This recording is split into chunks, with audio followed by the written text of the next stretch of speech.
Hey, what's up, everybody? It's DH Thorne here. Not sure how long I'm going to be on for tonight. I just figured I had better make some sort of an appearance because it has been a little while. Not even sure what I'm really going to talk about, but hopefully everything is working here. Maiden Liberty, what's up? Good to see you. Tell your friends. I know it's been a little bit since I've come on. But I just figured it was time to at least make an appearance, even if it's only for a little while. Um, hasn't been much to really get me out of my vacation mode, if you will. I've sort of been continuing my self-care vacation for a little bit longer. Hopefully that phase will end fairly soon.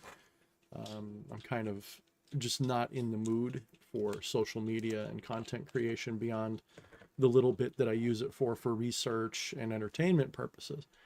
Pardon me. So it is a pain in the butt. I do realize it's been several weeks now since I last did a live stream. And again, my apologies. My intention is not for this to continue forever, but it will continue probably for a little bit longer. There's good days and bad days. There's days where I'm busy. There's days where I'm just not in the mood. I haven't really been focused on anything. Shall we say I haven't been doing my usual stuff. I have been more or less just taking care of business, self-care, trying to normalize, go to work, at a regular day job, remind myself why I like doing social media stuff like this. But it's been difficult. But I figured tonight we would talk about the things that are controversial and interesting. You know, kind of let you guys give me an idea of what to talk about, because I've sort of got one of those things going on still where it's like, I don't even know what I want to talk about. So, DK is here. What's up, DK? He says, yo, whenever I see that, it reminds me of the, what is it? The No theaters, or the Japanese, like those kind of old Japanese theaters where, I don't know if you call it theaters, but you know what I mean, Japanese performances. And they would have the person go like, yo, I see that. I don't know why. Astro Devil says, hi. Jason says, oh shit, there he is. What's up, Jason? Yeah, I just messaged you back on Facebook. And Banana Pepper, Return of the King. I wouldn't go that far. I don't believe in monarchies and shit like that, but that's pretty dope. I guess I could be king for a day. I'd be king long enough to make it so that there could never be a king again. That's how long I would be king for. However long it takes to be king, so that I could ruin the whole concept of kings. That's how long I'd be king for. Even if it meant that I have to be the worst king ever, and people are just like, let's not do that again. Falling Forever says, I just got 3 of your books. That's awesome. I only have 3 books. So that means you've bought all my books. Thank you. I will warn you that a lot of that stuff, especially Become the Maelstrom, is a little out of date. Some of those things I don't practice the same way anymore, but I still stand by them as a useful guide to get people's feet wet in a, shall we say, non-denominational perspective of magic. Something that doesn't get you mixed up with religion so much, although there is connection to so-called demonic archetypes from the Goetia. And some would argue that's mired in religion, since it's seen through the Christian milieu, but it's not necessarily that, actually. There's a lot more to it than that. You have to understand, a lot of stuff in magic and esoteric studies is just like religions. It's many layers thick of symbolism that, shall we say, obscure various levels of understanding. There's blinds on so many levels. Take, for example, just the example of Abrahamic religion. A proper reading of Abrahamic religion tells you that this is a codification. This is the corruption, shall we say, of Semitic myths going back to, Sumeria, going back to Atlantis, really. This is a corruption of ancient mythology that is both historically true, but also symbolic in its meaning. So there's depending upon the part of the Bible, there are tons of layers of meaning that nobody accesses, especially if you're in mundane religion. So if you're just like a regular Christian, you are focused on the superficial narrative of the religion. You're focused on the, such and so went to such and where and begat such and so, and the waves parted and things happened. A lot of this, when you properly translate the Bible, like look up a gentleman named Paul Wallace. He's regularly featured on The Fifth Kind. I think that's actually one of his YouTube channels. He has two.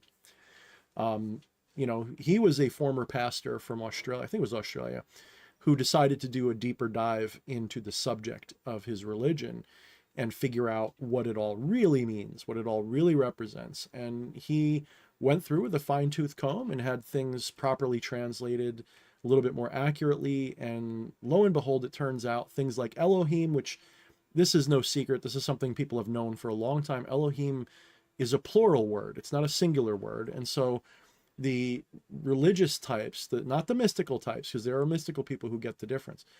The religious types will say, well, that's because God is a tripartite being. And so therefore it's one being with three personas or whatever it is, however they want to argue it. But that's not what it meant at all. The way the stories are told, they're reprints, they're hand-me-downs from ancient Semitic cultures going back to Atlantis, most likely. And that means that these stories, they meant something else to older cultures, and they were definitely told differently. Most of the Old Testament, like pre-Moses, pre-Abraham, Old Testament, like we're talking Genesis stuff. So pretty much most of Genesis, if not all of Genesis, this is like, a hand-me-down from Sumeria. And a lot of the mythology there is obviously quoting after several thousand years of passing through different cultures, or should say, passing through different hands, like a game of telephone. It gets reinterpreted and retold, and these things get lost. And what is actually a story about some sort of advanced beings, possibly aliens, or something we might call aliens, but they're not really aliens because they're us, and it's complicated. These beings, intervened in primate evolution on this planet and created a hybrid, a GMO, they domesticated some primates with a little bit of genetic interference.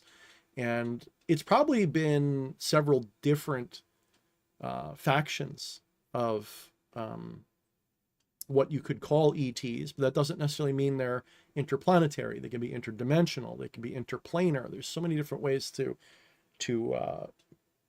categorize what may have, and I don't know. I have certain beliefs and I've had certain connections with certain entities, but anyone who does this legitimately knows that for the most part, even really talented people who were born with a gift to channel or connect to spirits or have an intuitive ability or grasp of what they call siddhi, SIDHI, or psychic powers, you could call it that. Anybody who has an intuitive, talent in that department will tell you that this isn't like objective, mundane skills or technology. It's not like making a telephone call. When I connect to a spirit, it's got to pass through my own conscious mind. It's got to pass through my own filter. And this is why, the term clear channel exists, because not everybody is a clear channel. And even the ones who are, they don't always get the whole picture. So when we make a connection through the field of consciousness, Brahman, whatever, with other beings that share the ability to do this, be they interplanetary, interdimensional, or interplanar, whatever your model and cosmology of reality permits, that connection is not crystal clear because, well, there are people who believe that we have been downgraded, that part of our domestication process removed some of this ability, and some of us who belong to certain bloodlines, which I technically do, although I am very, very, very deluded. I am not like a blue blood. I don't go to Epstein Island or anything like that. But, you know, there are connections, even if just several generations back, where my family was connected to the people who we would argue may have inherited some of those gifts. On both sides of my family, there are the females in particular are well known for their sensitivity and ability to read people, their you know, their intuition, their ability to predict things, you know, all that kind of stuff. The patriarch of my father's side, he was a very sensitive man, although he wasn't psychic or anything, but he was, you know, I got from him a certain love of wisdom and knowledge and learning.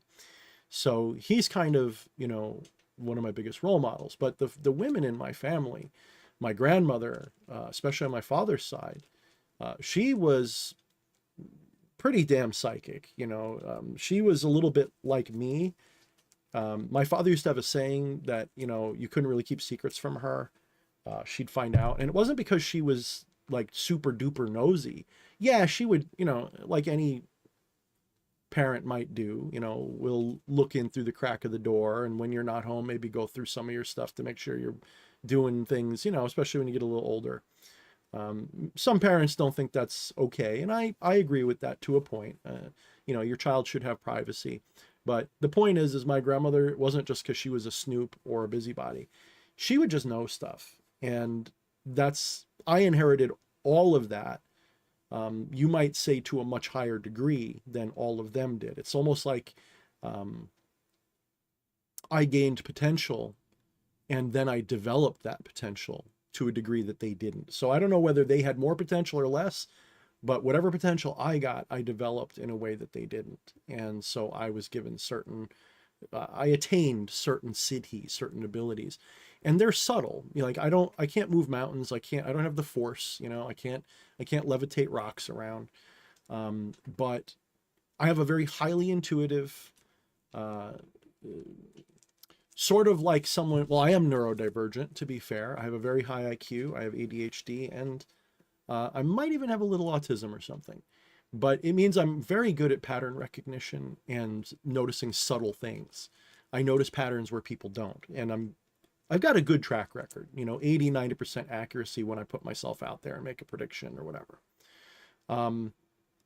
So my point being is that even if you have that kind of talent, we mere mortals in this life, in this incarnation, very few of us have it to a degree where it could be proven objectively. And those who do get picked up and put in special programs. They get put into, you know, government programs, whatever. Those who can't hide it or aren't hidden. It has also come to my attention through channelings and working with various entities, which I have agreed not to talk about in specific. So what does that mean? I have been in contact with certain entities over the last year-ish, for which I do not have specific identity.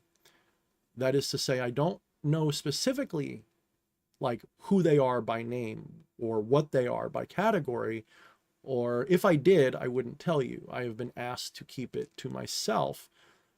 And part of that is so that I can learn to trust my own ability. That may not make sense, but it's one of those things where it's like, you know,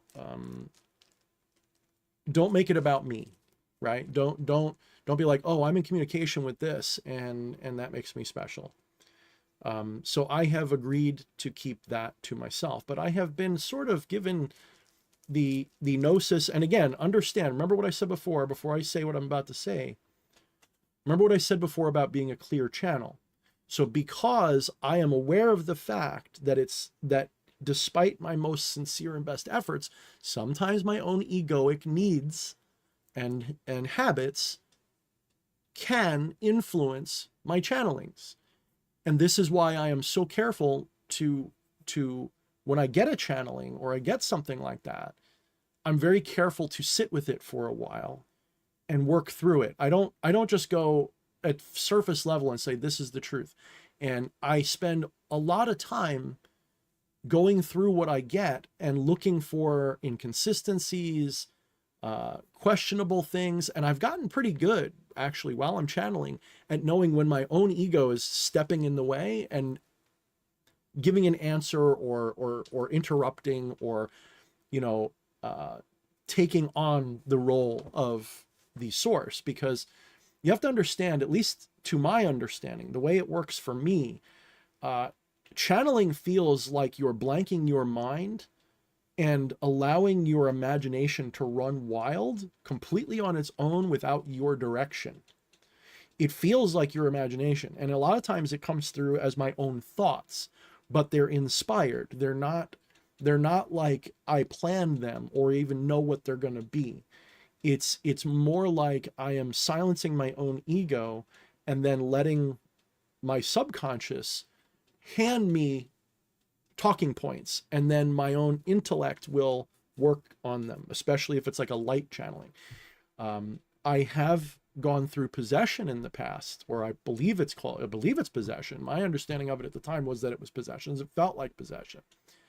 But not in the, like, I'm taking you over, you don't have a choice kind of way, more like a, I submit to let you have me and work through me kind of thing.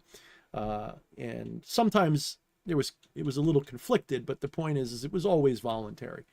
In fact, I have a theory that there is no such thing as an involuntary possession. It's always voluntary on some level, even if just at first. And then, like an abuser or something, that spirit can confuse you, trick you, manipulate you into leaving yourself open when you don't want to be. So when it comes to that, you know, I pride myself on the fact that I'm very careful, you know, not to just take what I channel at face value, to really study it, including in the moment. But I try to just let myself go, though, in the moment, right?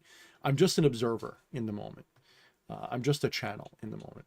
So I've channeled, one of the things that I've gotten from these newer contacts, or perhaps it's the same contacts I've always had, they've just updated how I understand them and what they are, who they are.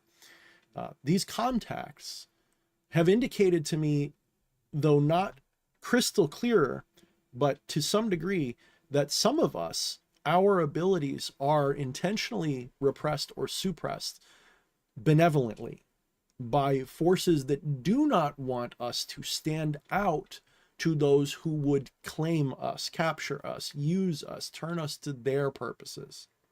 In other words, some of us might have stronger gifts than we realize. And not just because we never practiced and developed them, but because an outside entity or entities stepped in and said, you know what?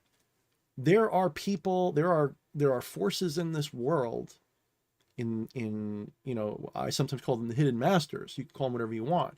There are forces in this world which they do want.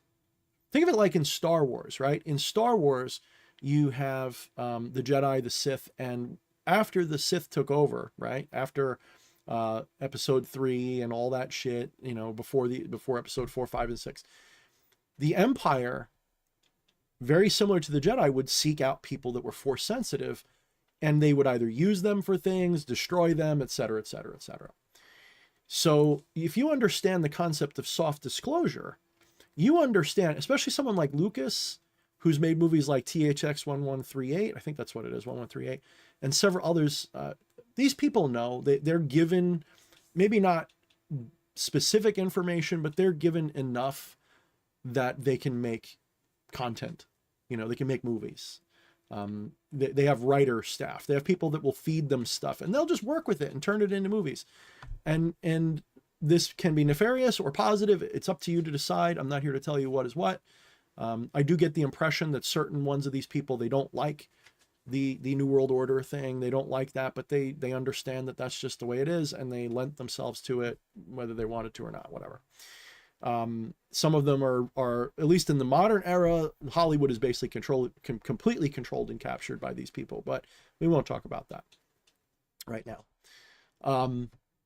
But fundamentally, Like in Star Wars. Okay, Star Wars is a great example of soft disclosure on some levels. Some people have said that the Jedi are basically the Templars, the Knights Templar. That's neither here nor there, but I think it's an agreeable point. Everyone says, oh, there's Zen monks, there's Shaolin monks. Yes, obviously Lucas took a lot of that and blended it in. But if you really look at the way it turns out for the Jedi, they're a lot like the Templars. They have to, they get destroyed, the Empire, blah, blah, blah, blah. Anyway, the point is, and I'm not even saying the Templars are good or bad. I'm just saying there's some people who say the Jedi are like the Templars. The Templars mixed with, Zen Buddhism or something. So like in Star Wars, there are people who are force sensitive, shall we say, to use the metaphor fully. There are people who, like myself, who are force sensitive, who have supernatural gift. Like, we're not just average levels like ability, because I am here to tell you, there is not a living being on this planet or anywhere in the universe that does not have some degree of psychic ability. The reason for this is because anything which is a manifestation of consciousness in a sentient way, in other words, any living thing, even a bacterium, has some degree of intuitive connection with source. Because consciousness, it's not about being a human or a dog or an alien or an amoeba. Consciousness is the fundamental. It is the most fundamental reality, and then everything emerges from that.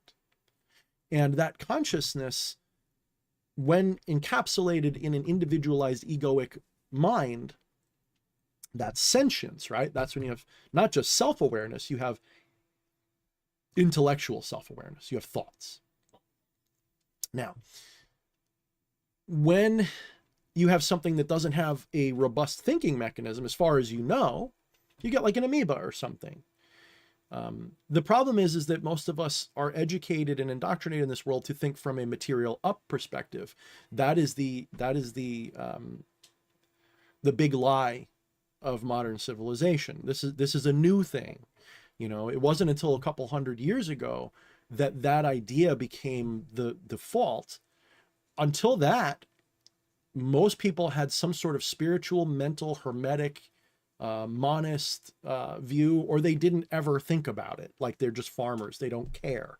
But the people who thought about these things, the experts, the ones who were creating the societal knowledge at the time, it was only a few hundred years ago that the concept of dualistic materialism and physicalism came to be the default, rather than part of the tripartite reality of Platonism, or the same idea in Vedic, lore. The idea of a source, which is non-duality or monism, or whatever cosmological model you want to use, Brahman, Atman, spirit or mind, and then material reality, which is sort of like a reflection of mind or a reflection of source in the mind. It's not, material reality isn't. Material reality as you experience it is a hologram. It's not what they tell you at all. So when you understand this, you recognize that everything that participates in the hologram that has self-awareness has a degree of psychic potential, simply by virtue of the fact that they are the divine manifest incarnate in this entity.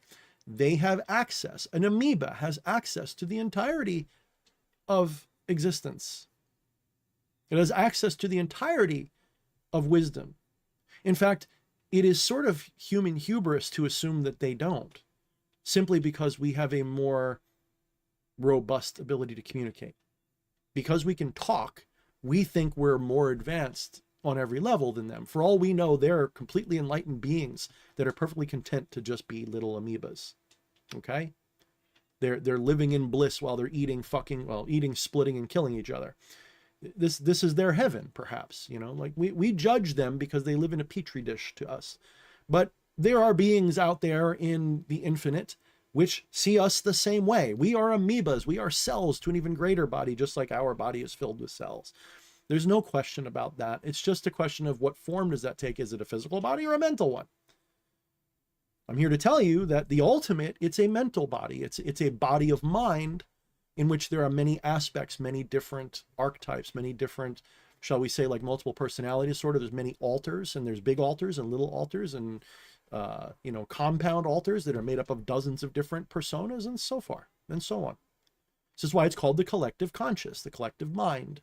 It's a fact. It is not a theory. It is a fact. You can see, if you study civilization long enough, you see it at work. It just happens. All right. So every being has the potential for psychic connection, for psychic understanding, for siddhi. Notice siddhi and psychic have a similar tone. Did you notice that?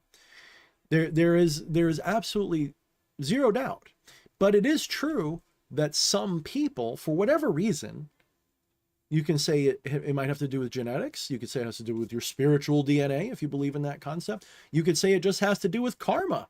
Whatever your explanation is, people recognize that not everybody is born, lives, and dies with the same potential or expression of potential. Not everybody is given the same measure of talent. And this, of course, I'm going to get a little political tonight, unfortunately for some of you, because some of you guys hate that shit. But I've also decided I'm kind of tired of pulling punches and holding myself back when we're literally watching the most incredible period of human history.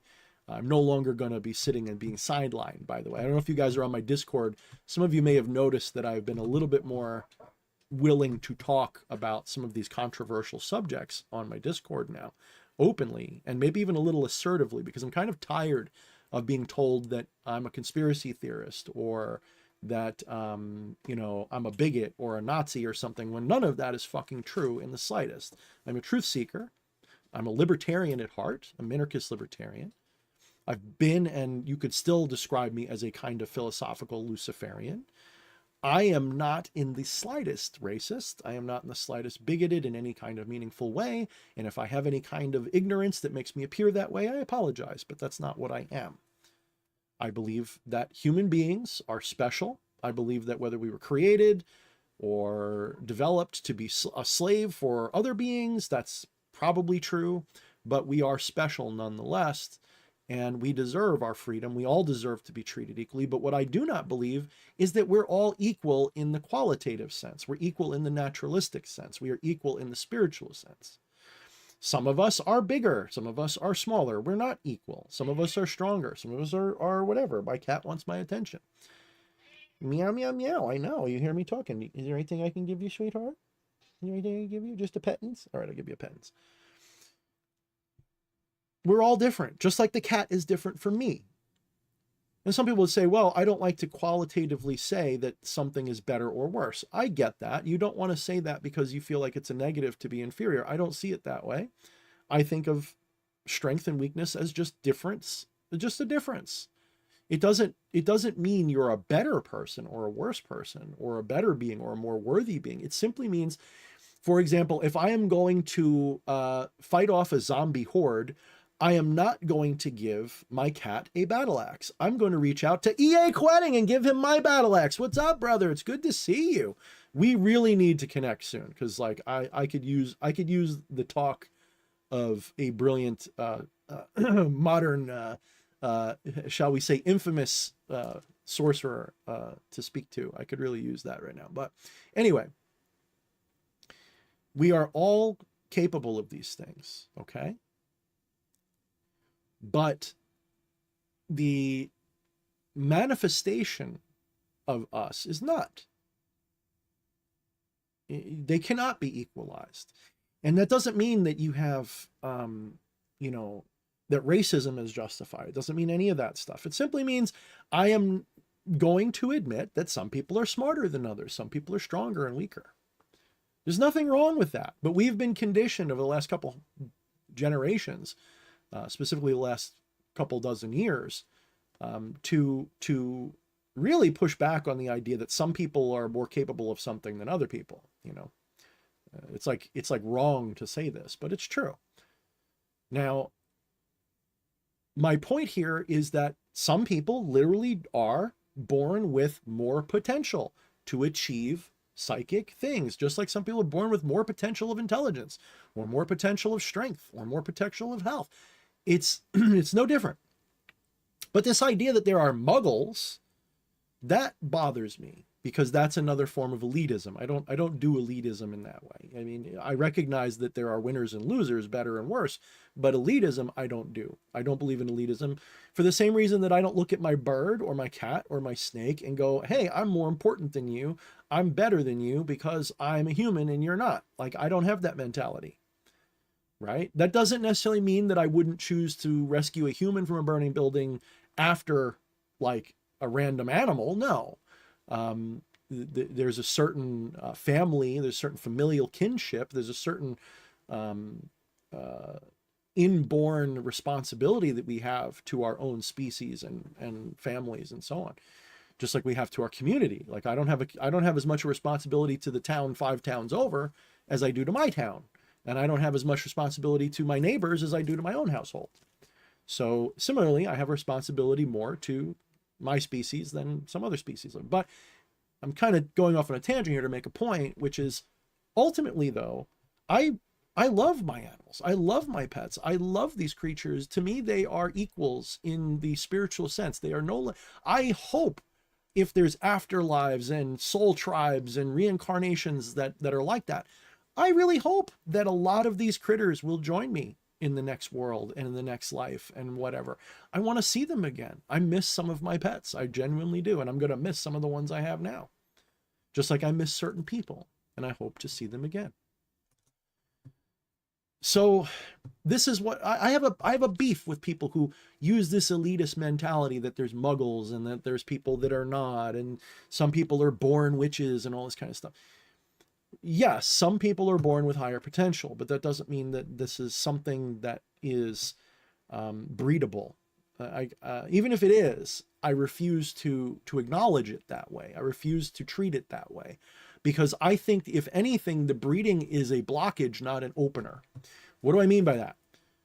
My theory is that sometime in human history, those beings that intervened on our behalf were superseded by beings who enslaved us.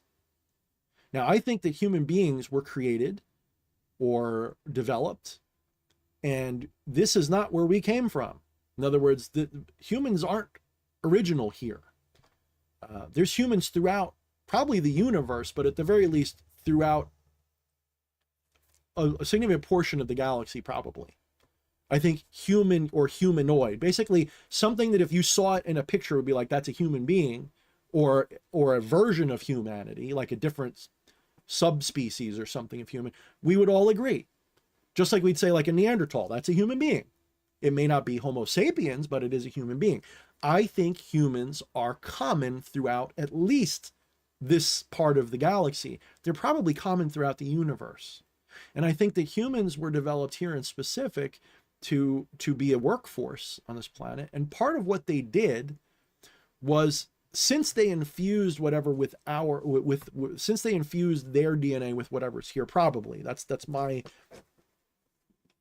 theory. That's the one I like. But I'm open to whatever. That doesn't mean that's the truth. It just means that's the one I'm currently favoring.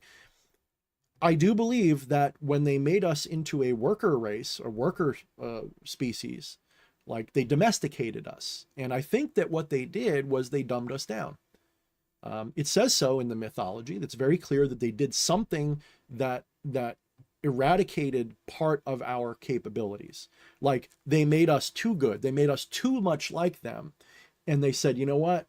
This is dangerous. We need to take away something. And I think what they did was they mainly affected us mentally. To me, it's clear humans didn't likely evolve, at least not on the surface of this planet. We may have evolved or were created subterraneanly, but we certainly are not natives of the surface of this planet, in my opinion. We've become native. We've become an invasive species. We've lived here for so long. We've adapted to it. But you can tell, I mean, like, our bodies are not really suited for this planet. Our skin isn't really suited for this planet. Our digestive system is not suited for this planet. We stink, and we know we stink. What other animals, outside of predators, maybe, because predators don't like to smell themselves, because that means that their prey will smell them. But there's some predators that say to hell with that, and they stink it up, like they don't care. What other animals smell bad? So there's animals, yes, we would agree that they don't smell good. A lot of them are primates, actually. But your cat, why doesn't your cat stink? Why doesn't even your dog usually doesn't stink? I mean, there's exceptions. There's a lot of stinky dogs, but for the most part, only humans, just from sweating, like if these animals bathed like once a week, even, they wouldn't smell, even the ones that smell. The fact that we stink so quickly, to me, feels like we are not from this biome. And so the bacteria that feed on our sweat, the oil and fat in our sweat, they smell raunchy to us because that's not what we're supposed to smell like. We're probably supposed to smell different. Like whatever ecosystem we grew up in, whatever universe we were developed in, whatever that was, I get the feeling, this is just a weird theory I have. Doesn't mean it's true. It's literally just me speculating. I speculate that the reason that we find our own smell offensive and each other's smell offensive has more to do with the fact that we are an invasive species than that's just the way it is. I have a feeling on the world we come from, we probably don't need deodorant. We probably don't care about that. We may perfume ourselves, whatever, but we probably don't need those things because the biome is different. The bacteria are different, right? Everything's a little different. So we don't smell like chicken soup on these worlds. Well, maybe we would if we would have to get probably cleansed to go because we're like, our own body biome is filled with this. Yes, the fact that we sunburn, exactly, EA. That's most animals don't sunburn on this planet, and if they do, they have developed to live in muddy environments where they can cover themselves with mud to protect against it. And even then they are semi-aquatic. By the way, there is a theory that human beings are amphibious or semi-aquatic ape ancestors. We're not Serengeti apes. We're not jungle apes. We are apes from either a seashore or a swamp or maybe a subterranean environment where there's tons of water. Don't forget all the allergies we have. And don't forget all the allergies we have. Thank you, sweetie. We can't eat raw food without getting sick, usually. There's exceptions, obviously, but generally speaking, we can't eat raw food. It's obvious that we don't really belong here, right? That we kind of managed to adapt to it. Even just being allergic to all the pollen. Yeah, even being just allergic to the pollen and stuff. Most other species of creature on this planet, while they have their health problems, they're not like that. They're just not. So there's something fishy going on. And I do not believe that humans evolved here without help, at the very least. So what I think happened was a couple thousand years ago, 10,000, 6,000, 4,000, whatever you think it was, something happened, something interceded, something dumbed us down, something took away our potential. It changed the size of our skulls. Cro-Magnon had a bigger cranial capacity. Cro-Magnon, man, which was, if you look it up, you couldn't tell them apart. Like if you saw them next to us, you'd be like, is that, I think that's, Cro-Magnon, which is anatomically human, they did have a bigger brain than us. Our brain is actually shrinking gradually over time. We're getting dumber. And they say, well, we don't know if we're getting dumber or it's just our brains are getting more efficient. Yeah, sure, whatever, buddy. Take a look around.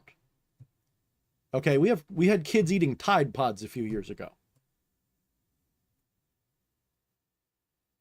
Don't tell me that we're getting smarter. We're getting stupider. It's not, it's really not even in question anymore. And I don't mean just IQ points. I mean common sense, intuition, connection to source. It's getting thinner and thinner. People do not have that same light in their eyes of intuitive connection to source that they once had. People are becoming dumbed down robots. We're becoming the Greys, if you believe that specific theory that the Greys are us from the future. Yes, there's that very strong possibility. In fact, I believe most likely that the negative Greys that everyone's scared of, that spook everybody out, there's probably good guy Greys too, but those negative Greys are probably from a future timeline in which the other side wins this current culture war. In other words, the New World Order, the globalists, the cabal, the Zionists, whatever you want to call them, those hidden masters won in that other timeline, and they've come here to harvest DNA because they fucked us up. They fucked themselves up in their conquest of humanity and turning us into a drone species. They fucked up, and now they're trying to fix it. That's one theory. Then there's other theories that it's not that black and white. So it is interesting. It is interesting. All right, let me go through the chat here and see. Did I forget what I was getting onto? I don't remember. Okay, let's see. Asian kid says, it's a coincidence. I thought, why is DH Thorne don't have no lives? But then I search, and here he is. I'm sort of on a bit of a self-care vacation. I don't know if you know Asian kid, but my last stream, if you watch it, sort of explains, my mom died in April. It was a really bad couple of months. It was not just like, oh, she had an accident, or oh, she was old and just died or something. It was 3 months of just absolute hell for my wife and me. It was really bad. She did not go quietly. She did not go peacefully. It was an ordeal from start to finish. And then on top of that, my wife had a massive health scare, and I had a less significant health scare, and a lot of stuff went wrong. You know, to me, what I noticed was this was just a lot of cows coming home to roost, or whatever. Just a lot of rooster. What is the thing? How's it go, honey? The chickens come home to roost. There's a lot of chickens coming home to roost. Thank you, sweetie. I forgot the saying. This is a lot of chickens coming home to roost, because a lot of these things are things that, you know, when you look at it, you're like, oh yeah, I can see how that, we weren't paying attention to that. It fell out. This thing happened. But I also heard from a lot of people, especially people who are sensitive. In fact, there was a lady at the mechanic when I was picking my car up. She overheard me say that my mother had died. That's how I got the car that I was getting repaired. And she said that April was really bad for a lot of people, and she could feel it. She felt like there was like this darkness just hanging over a lot of people. It's true. Now I have theories about why it happened like that for my wife and I do believe it has something to do with attachment from negative entities. Okay. I really do believe that, at least partially. At least it's a suspicion in my mind. Because a significant portion of my life, there have been a lot of negative entities attached to me, around me, partially through my, I don't want to get too personal, but things from my childhood with my family, my parents, my mom, etc. So, and of course their lineage and things that are probably attached to them. So I do think that there were negative entities that, what it felt like they were leaving, and they were trying to get one last good jolt of loosh of negative energy out of us. And some of this, though, was just a rebalancing, like a karmic rebalance. That's another way I've put it. It felt like a karmic reset. You know, like we were enduring all of these things. It was sort of like a test. How do we respond to it? Do we become hateful? Do we become, you know, do we fall from it, or do we rise from it? Do we become closer as a couple? Do we drift apart? You know, like, how do we respond to this? Because we would have every right to become assholes from this. We would have every right to, you know, my wife would have had every right to divorce me even. It was such an ordeal for her.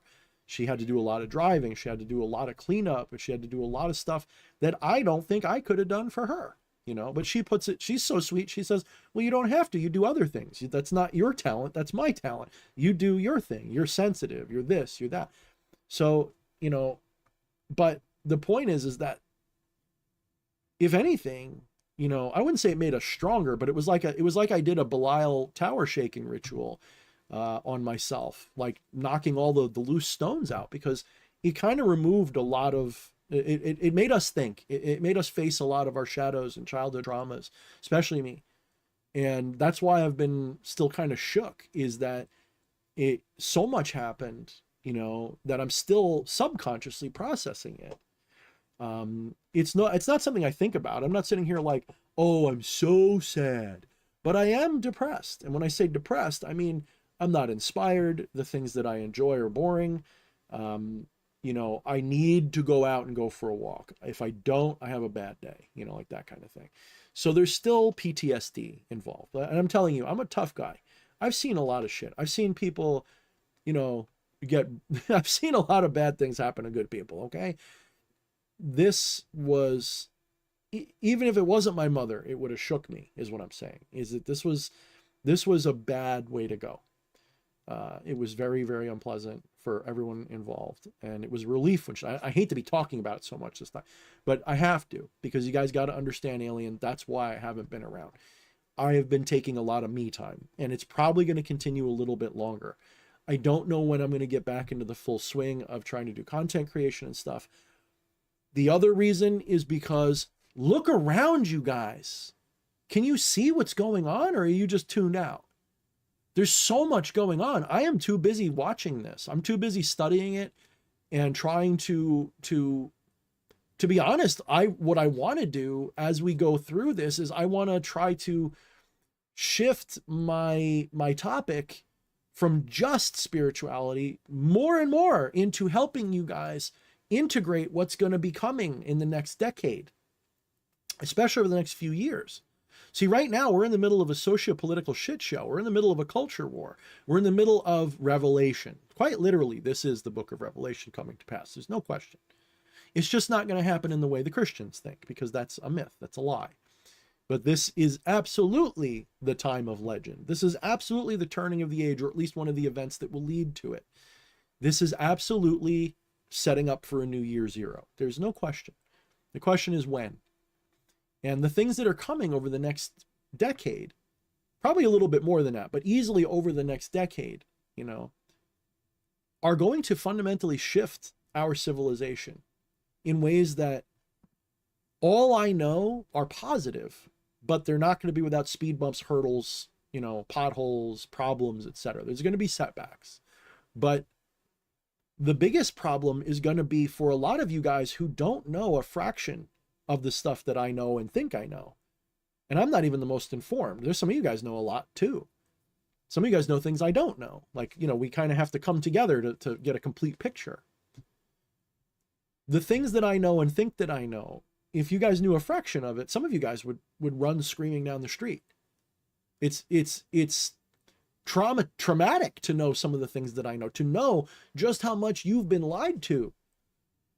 Because over the last year, I have been sort of on an accelerated program of, I thought I knew, because I knew a lot of the political stuff. I knew a lot of the, who the liars were, what globalism was.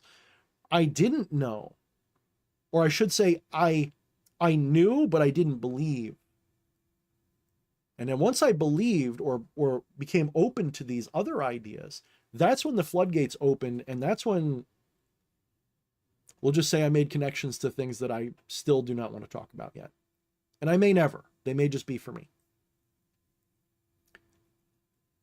But these connections, they started tutoring me. They started saying, I said to them, I said to what I said to my guides, I want the whole truth and nothing but the truth. I want it all. And of course, the first thing that popped into my head was that you can't handle the truth, right? And it wasn't my ego doing it. It was literally, I could tell, trust me, I've learned to tell with good accuracy when it's my ego just jumping in to make a joke or whatever, and an inspired thought is the way I would call it. And the inspired thought that came back was, you can't handle this truth. And I, not yet. And I said, well, get me ready to. And the next thought was, what do you think we're doing? And I got the impression that it was mostly aimed at me, that comment, but it wasn't just me. It was also the whole world. So the whole world is being prepared. But not everybody's capable or ready of handling some of these things. There's things I probably can't handle that I don't know, and I'm glad I don't know yet. But let me give you an example. Just realizing for a moment, I want you guys just to really recognize, really think about for a moment, that no matter what your worldview, whether you're a mystical, spiritual person or a materialist, you have to admit that the only reality you know is literally a dream hologram of the mind. You don't experience reality, you experience a hologram, a mental hologram. Science would have to agree with that statement. When you look out with your eyes at the world, you don't see the world, you see what your mind thinks it looks like.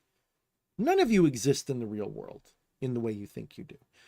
That one realization is enough to set someone in literally put them in a straitjacket if it hits you the wrong way, the wrong time, and you're not ready to accept it. If it was just, bam, that's the truth, and prove it, you'd be like, ah! It would be so hard. It's too dramatic a shift of realization. It's too much of a change. It's like finding out that everything you've ever thought was wrong or a lie. And I don't mean just little things like, oh, such and so didn't win the World Series. No, I mean literally everything that you think is true is a lie on some level. Conservatively, 70%, probably more like 80, 90% of everything you've ever been taught, from history, science, religion, it's all lies. How do I know this? Well, I can't prove all of it. It's more a question of I'm neurodivergent enough to notice all these patterns that can only be explained, like the center holds only when these points are pointing this way. And they are pointing that way, all of them. That doesn't mean I have an exact picture. Think of it like I'm building a puzzle and I've got the border done, or enough of the border done to have a pretty good idea how big it is. It's pretty fucking big, by the way. And I got enough of the pieces in the middle. I've sort of got an idea of what the picture is going to be. I don't know what it's going to look like exactly, but I know it's a picture of a forest with some trees and a house. And, you know, I don't know like how many windows the house has, but I know it's there. That's kind of like where I'm at. I've pieced together enough of the puzzle that I can confidently say that anywhere between 70 and 90% of everything you've ever been taught to believe in your entire life about everything from history, science, and religion, everything that's mainstream is a lie or based on a lie. That means there are such things as aliens, whether they're ETs from another planet or not, or from interdimensional or spiritual realms, or all three, completely up for debate. But there's no debate about their existence. They do. There's no debate about the origins of humanity. We didn't simply evolve without help. We didn't just spontaneously arrive here because a bunch of flukes in our genes. No, not even adaptive pressures. No, we were interfered with. Something interceded in our development. That much to me is clear. I've gotten this from every single spiritual entity I've ever communed with. They have always confirmed that on some level, humanity didn't just evolve. We were at the very least influenced by intelligent forces. And depending upon how clear a channel you are, or what your societal dogma is, what your cultural trope is. You know, if you're living in, we'll say, the Iron Age, the early Iron Age, you know, swords and shit, it's going to be angels, demons, gods, and shit like that. Today, we don't like angels, demons, and gods as much. We prefer, like, hey, we know there's a big universe. It's probably beings from another planet. Why not all three? There's literally no reason why it can't be all. Okay? There's literally no reason why, because you have to understand, our categorical knowledge of reality is seen through the filter of our limited faculties. We're not clear channels, right? As living things, we are not clear channels. We can hallucinate, we can have optical illusions, and our visual perception is limited to this very narrow bandwidth of visible light. Our hearing is only up to a certain, our noses, etc. We have a very narrow pinhole of awareness of reality. And there's certainly beings that have a smaller pinhole, and there's some that have a bigger pinhole. And so we sit here, this is one of the things that really is a pet peeve for me in my work, is that unfortunately I add to this problem because I don't know how else to do it yet.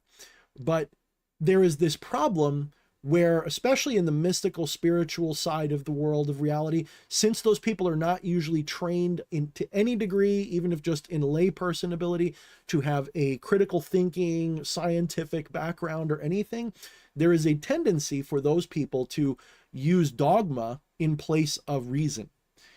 And they will dogmatically tell you that there are objective things called demon and jinn and oni and angels and blah, blah, blah, blah, blah, as if they are genetic species or something.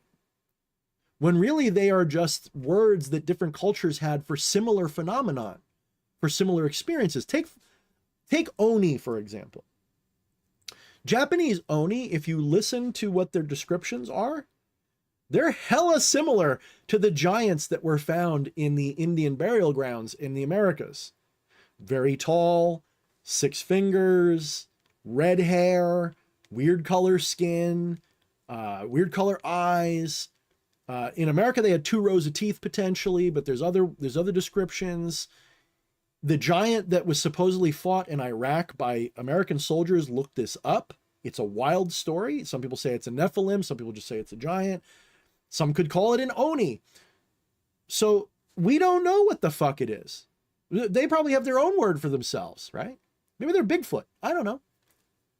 But we want to objectively classify this. This is an alien. This is a spirit. This is a ghost.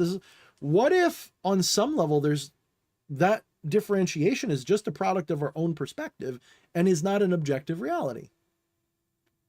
You know, are we being anthropomorphic here? Are we projecting? Are we trying to make those things what we want them to be?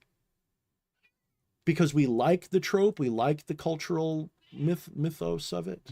Because the world would be more fun if there was demons and angels. What if there are just intelligences which appear to us this way? What if our entire concept of reality is primitive to the point where it's absurdly wrong? Take, for example, modern science's quest for aliens. What happens with this? They look for aliens using technologies and things. Obviously, they're limited to what we have. They don't know, you know, how aliens might communicate. So they look in the radio frequencies. They look in the various ways we would do it. Nothing wrong with that, by the way. That's the right thing to do.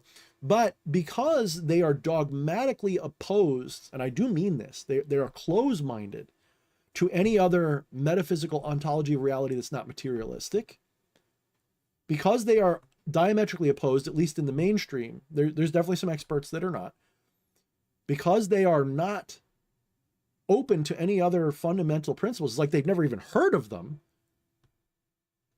The idea of a consciousness as fundamental reality, or what we call consciousness anyway, because it's not defined as consciousness. The word consciousness doesn't define what it's pointing at. It's just a set of descriptions that help us communicate what we're talking about. Consciousness has never been properly defined, ever. It's just a word, it's a sound that we all agree means the ability to perceive or the ability to witness or whatever. Sometimes it has a mental component, like you can think or something. So we don't really have a proper definition of consciousness.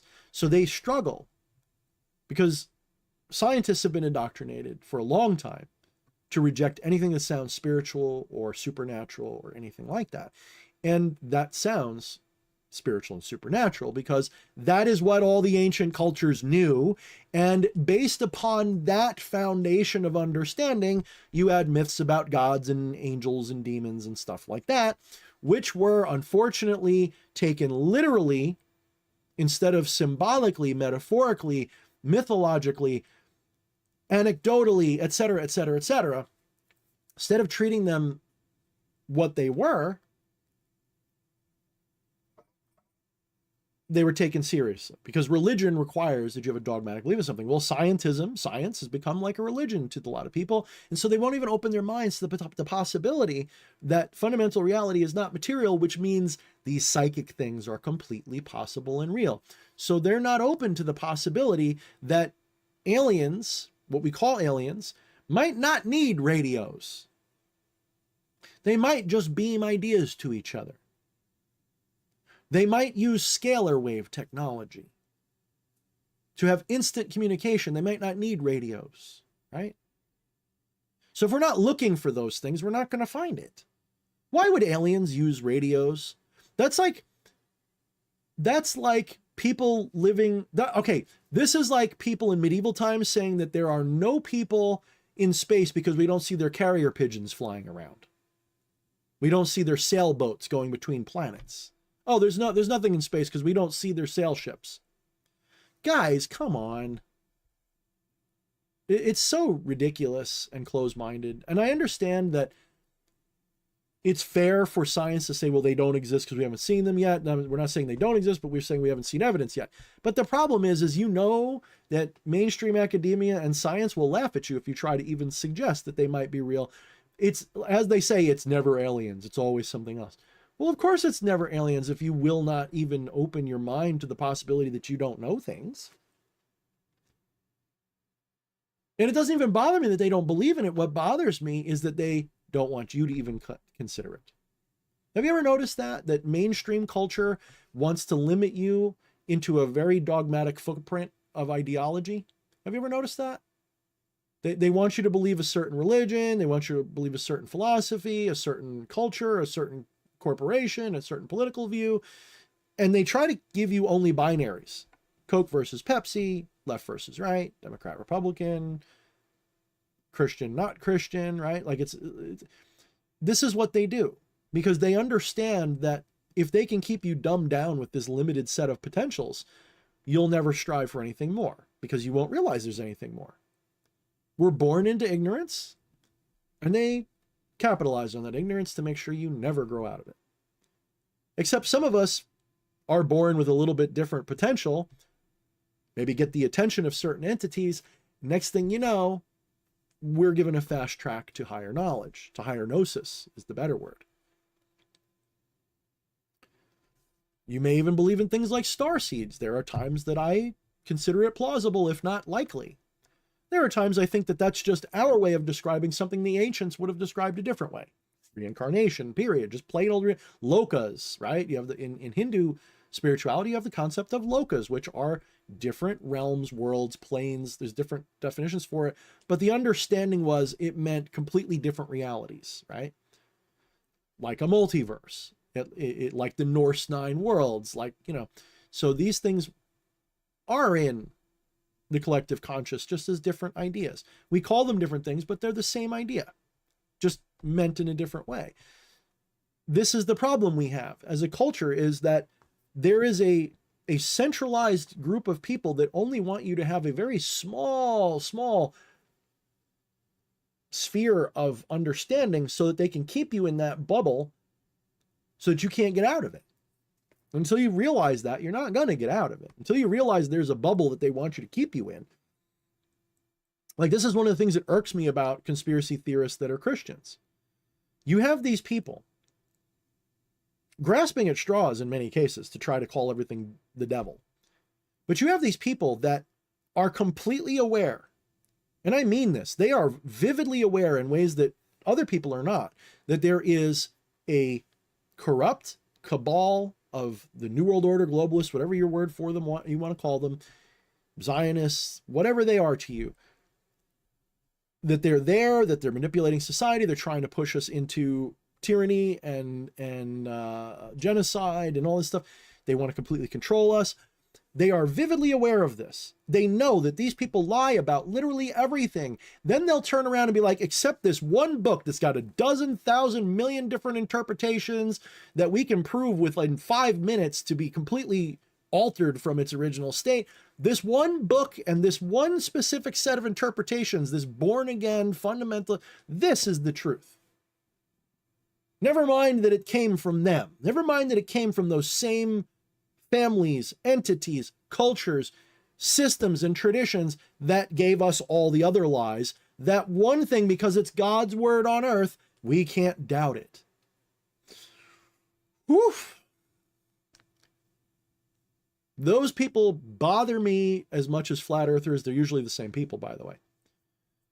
And on the opposite side of that, you have the woke globalist fools, these morons that want to subvert natural order completely in the name of, it's not even tolerance anymore. And I've got, you know me, you see who I surround myself with as friends. I've got no animosity to anybody based on their religion, their gender, their sexual preference, whatever their word. I don't care about it that much. And I never will. You be you, bro. Be the best you can be. If you are in the rainbow family, good. Be in the rainbow family. If you're not, good too. It's no better or worse. Right? But they want to create a civilization where everybody is walking on eggshells. Why? So they can control you. They can't have class struggle in America the way they want because there's too much equality, right? There's too much of that. There's too much, we all have equal potential, right? In the, equal opportunity. So they can't go with class struggle the way they like to, right? Because we're a little too stable. We don't have, yes, there is extreme poverty, extreme wealth, but most people are comfortable most of the time. Even poor people. If you ask them, would they rather go be living in a slum in the third world or the slum in America, you know what they're going to say. They ain't going to say they want to live in the slum in China or something. They want to live in it. Well, maybe in China would be a little bit better than some other places, but they don't want to live in like Guatemala City in the slums. They don't want to live there. They want to live here in the slums. So it's really hard to push class struggle as your divisive, subversive concept. So what do? You've got to go with other things. You've got to find other identitarian ways to rip at the cultural fabric, to destroy its foundation and make everybody hate each other. Meanwhile, we were on a path of integration that was doing well right up until like, I don't know, the mid 2000s. That's when it started to feel like it was getting weird, we were doing pretty good. And then like someone said, okay, let's maximize how much division there is by overemphasizing, the plight of certain people over other people. And let's make it a federal issue.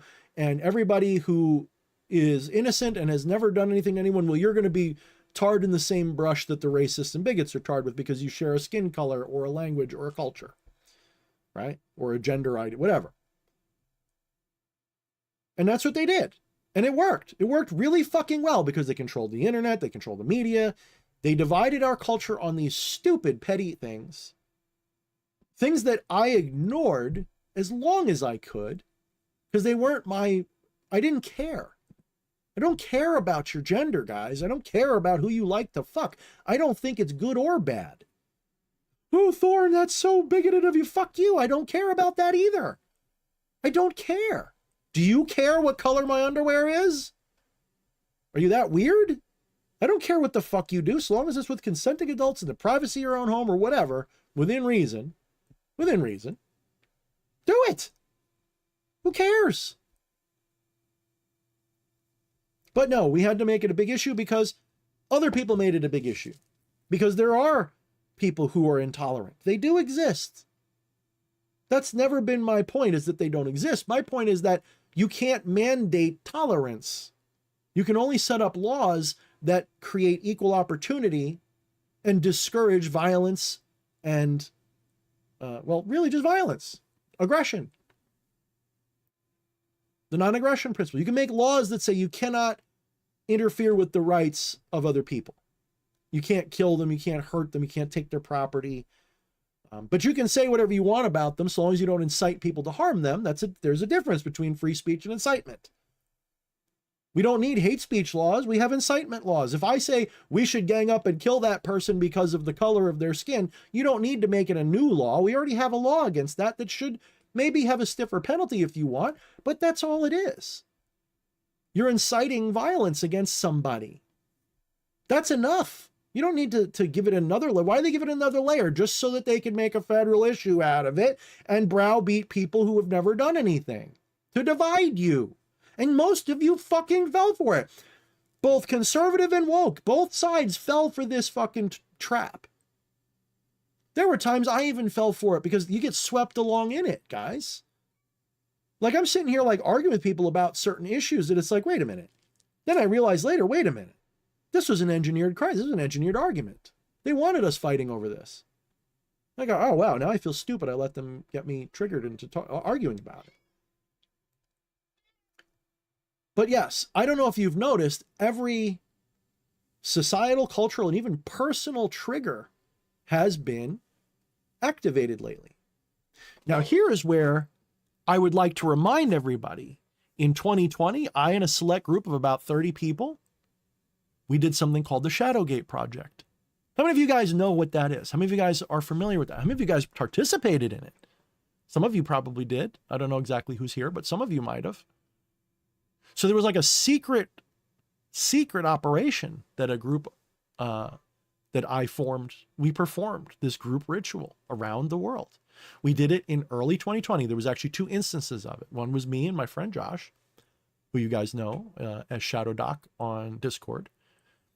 And then after he and I got that initial thing working, we said, okay, this worked. Let's do it with the group. And so I set up a group. I invited about 20 or 30 people in it. And I'm being vague on purpose because it's meant to be, I don't mind talking about it, but it's meant to be secretive to a degree, because otherwise you kind of ruin the point. We opened shadow gates all around the world. And it wasn't to bring in evil entities to take us over. It was to reveal, it was with the intent of revealing humanity's shadow to itself. And literally every day since those rituals were performed, since those gates were opened, the world has not been the same. You can ask Shadow Doc. You can ask anybody else who participated in it. It is remarkable how much has come to light, how much of humanity's greater shadow is being revealed to it, how much of our problems, how much of us are going through dark nights of the soul and having all of our childhood traumas and things. Everybody is doing massive amounts of shadow work, whether they know it or not, and a lot of people are failing. But that's the point. Not everybody's going to succeed. I don't like to take credit simply because I don't think magic works in a causal way like some people want it to. I think magic specifically is yoga. It's like a form of yoga. Sorcery is siddhi. So what we did was closer to, was actually something that kind of straddled both concepts.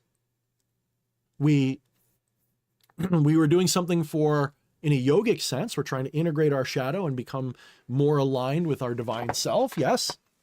And we're trying to do that to the world. So it's a big operation on the world.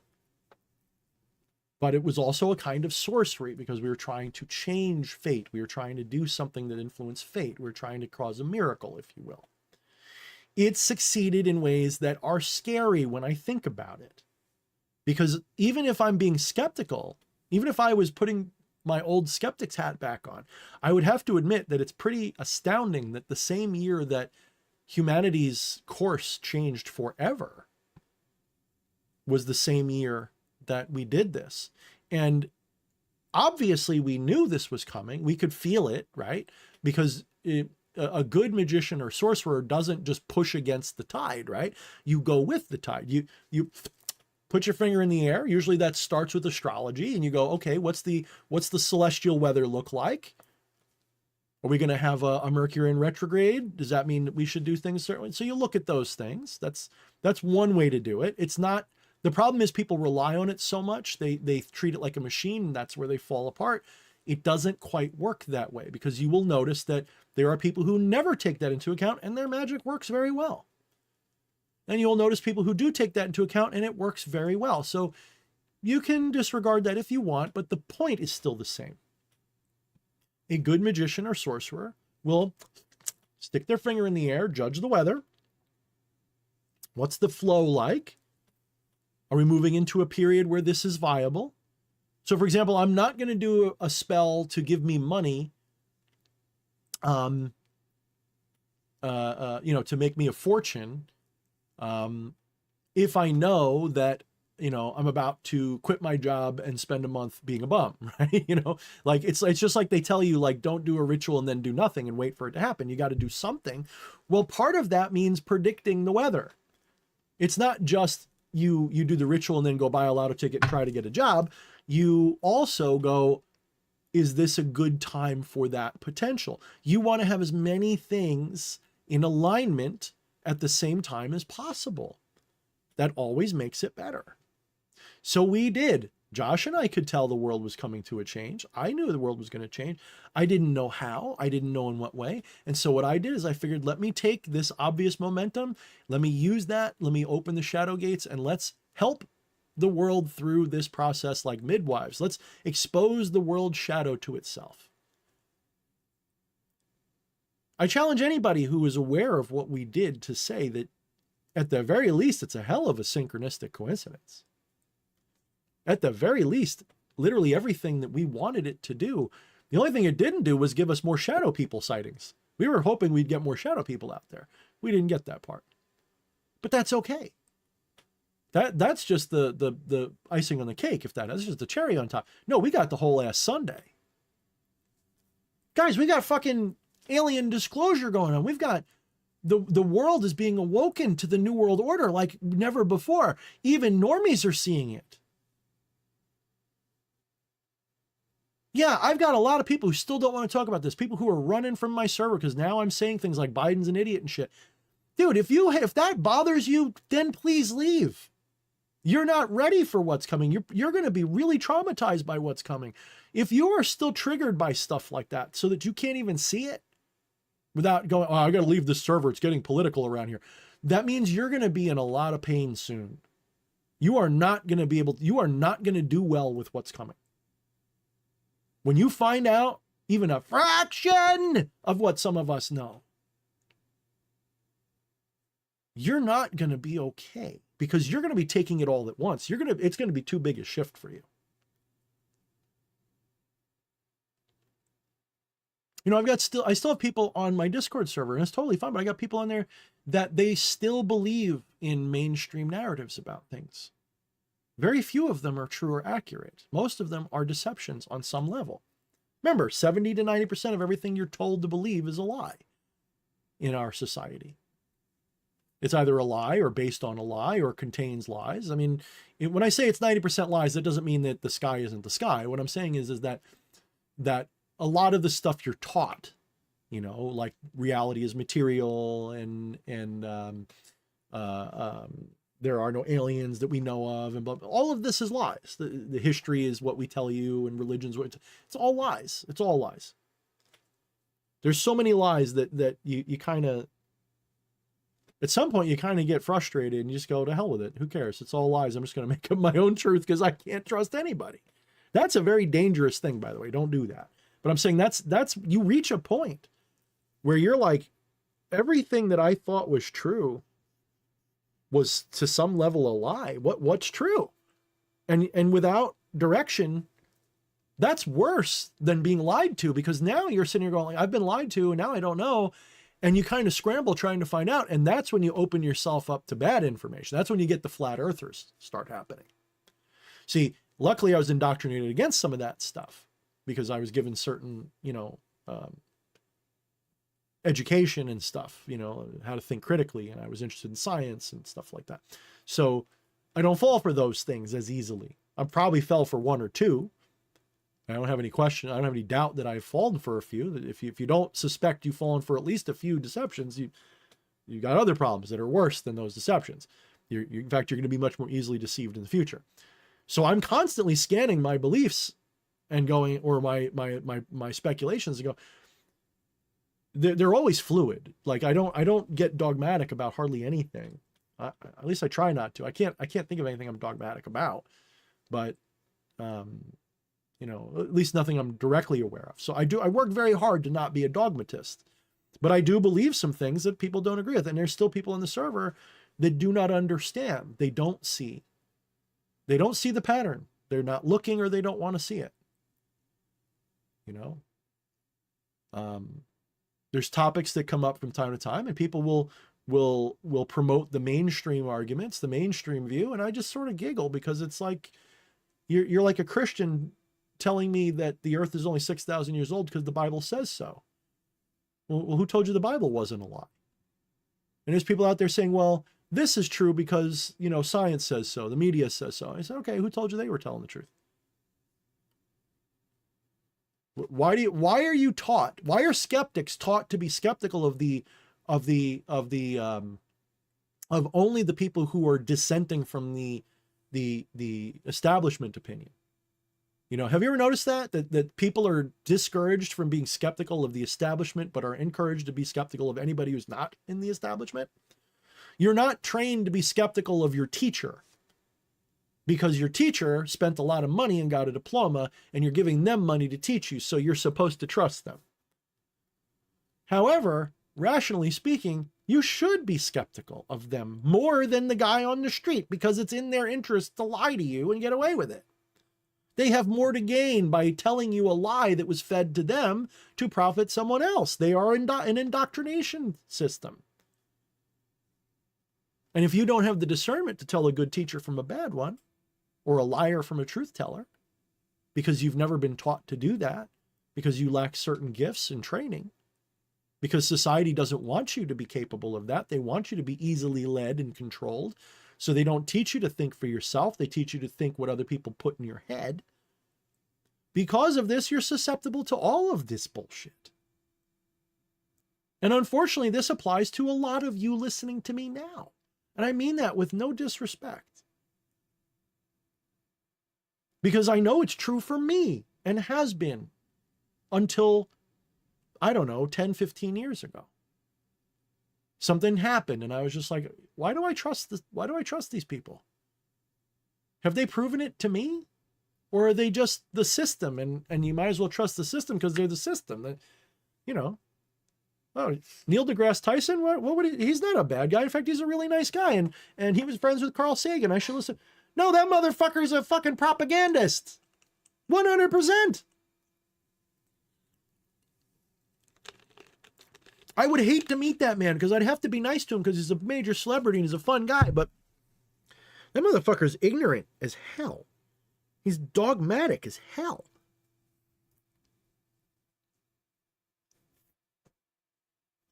I've seen people who aren't even trained in science, rhetoric, or anything rip him apart.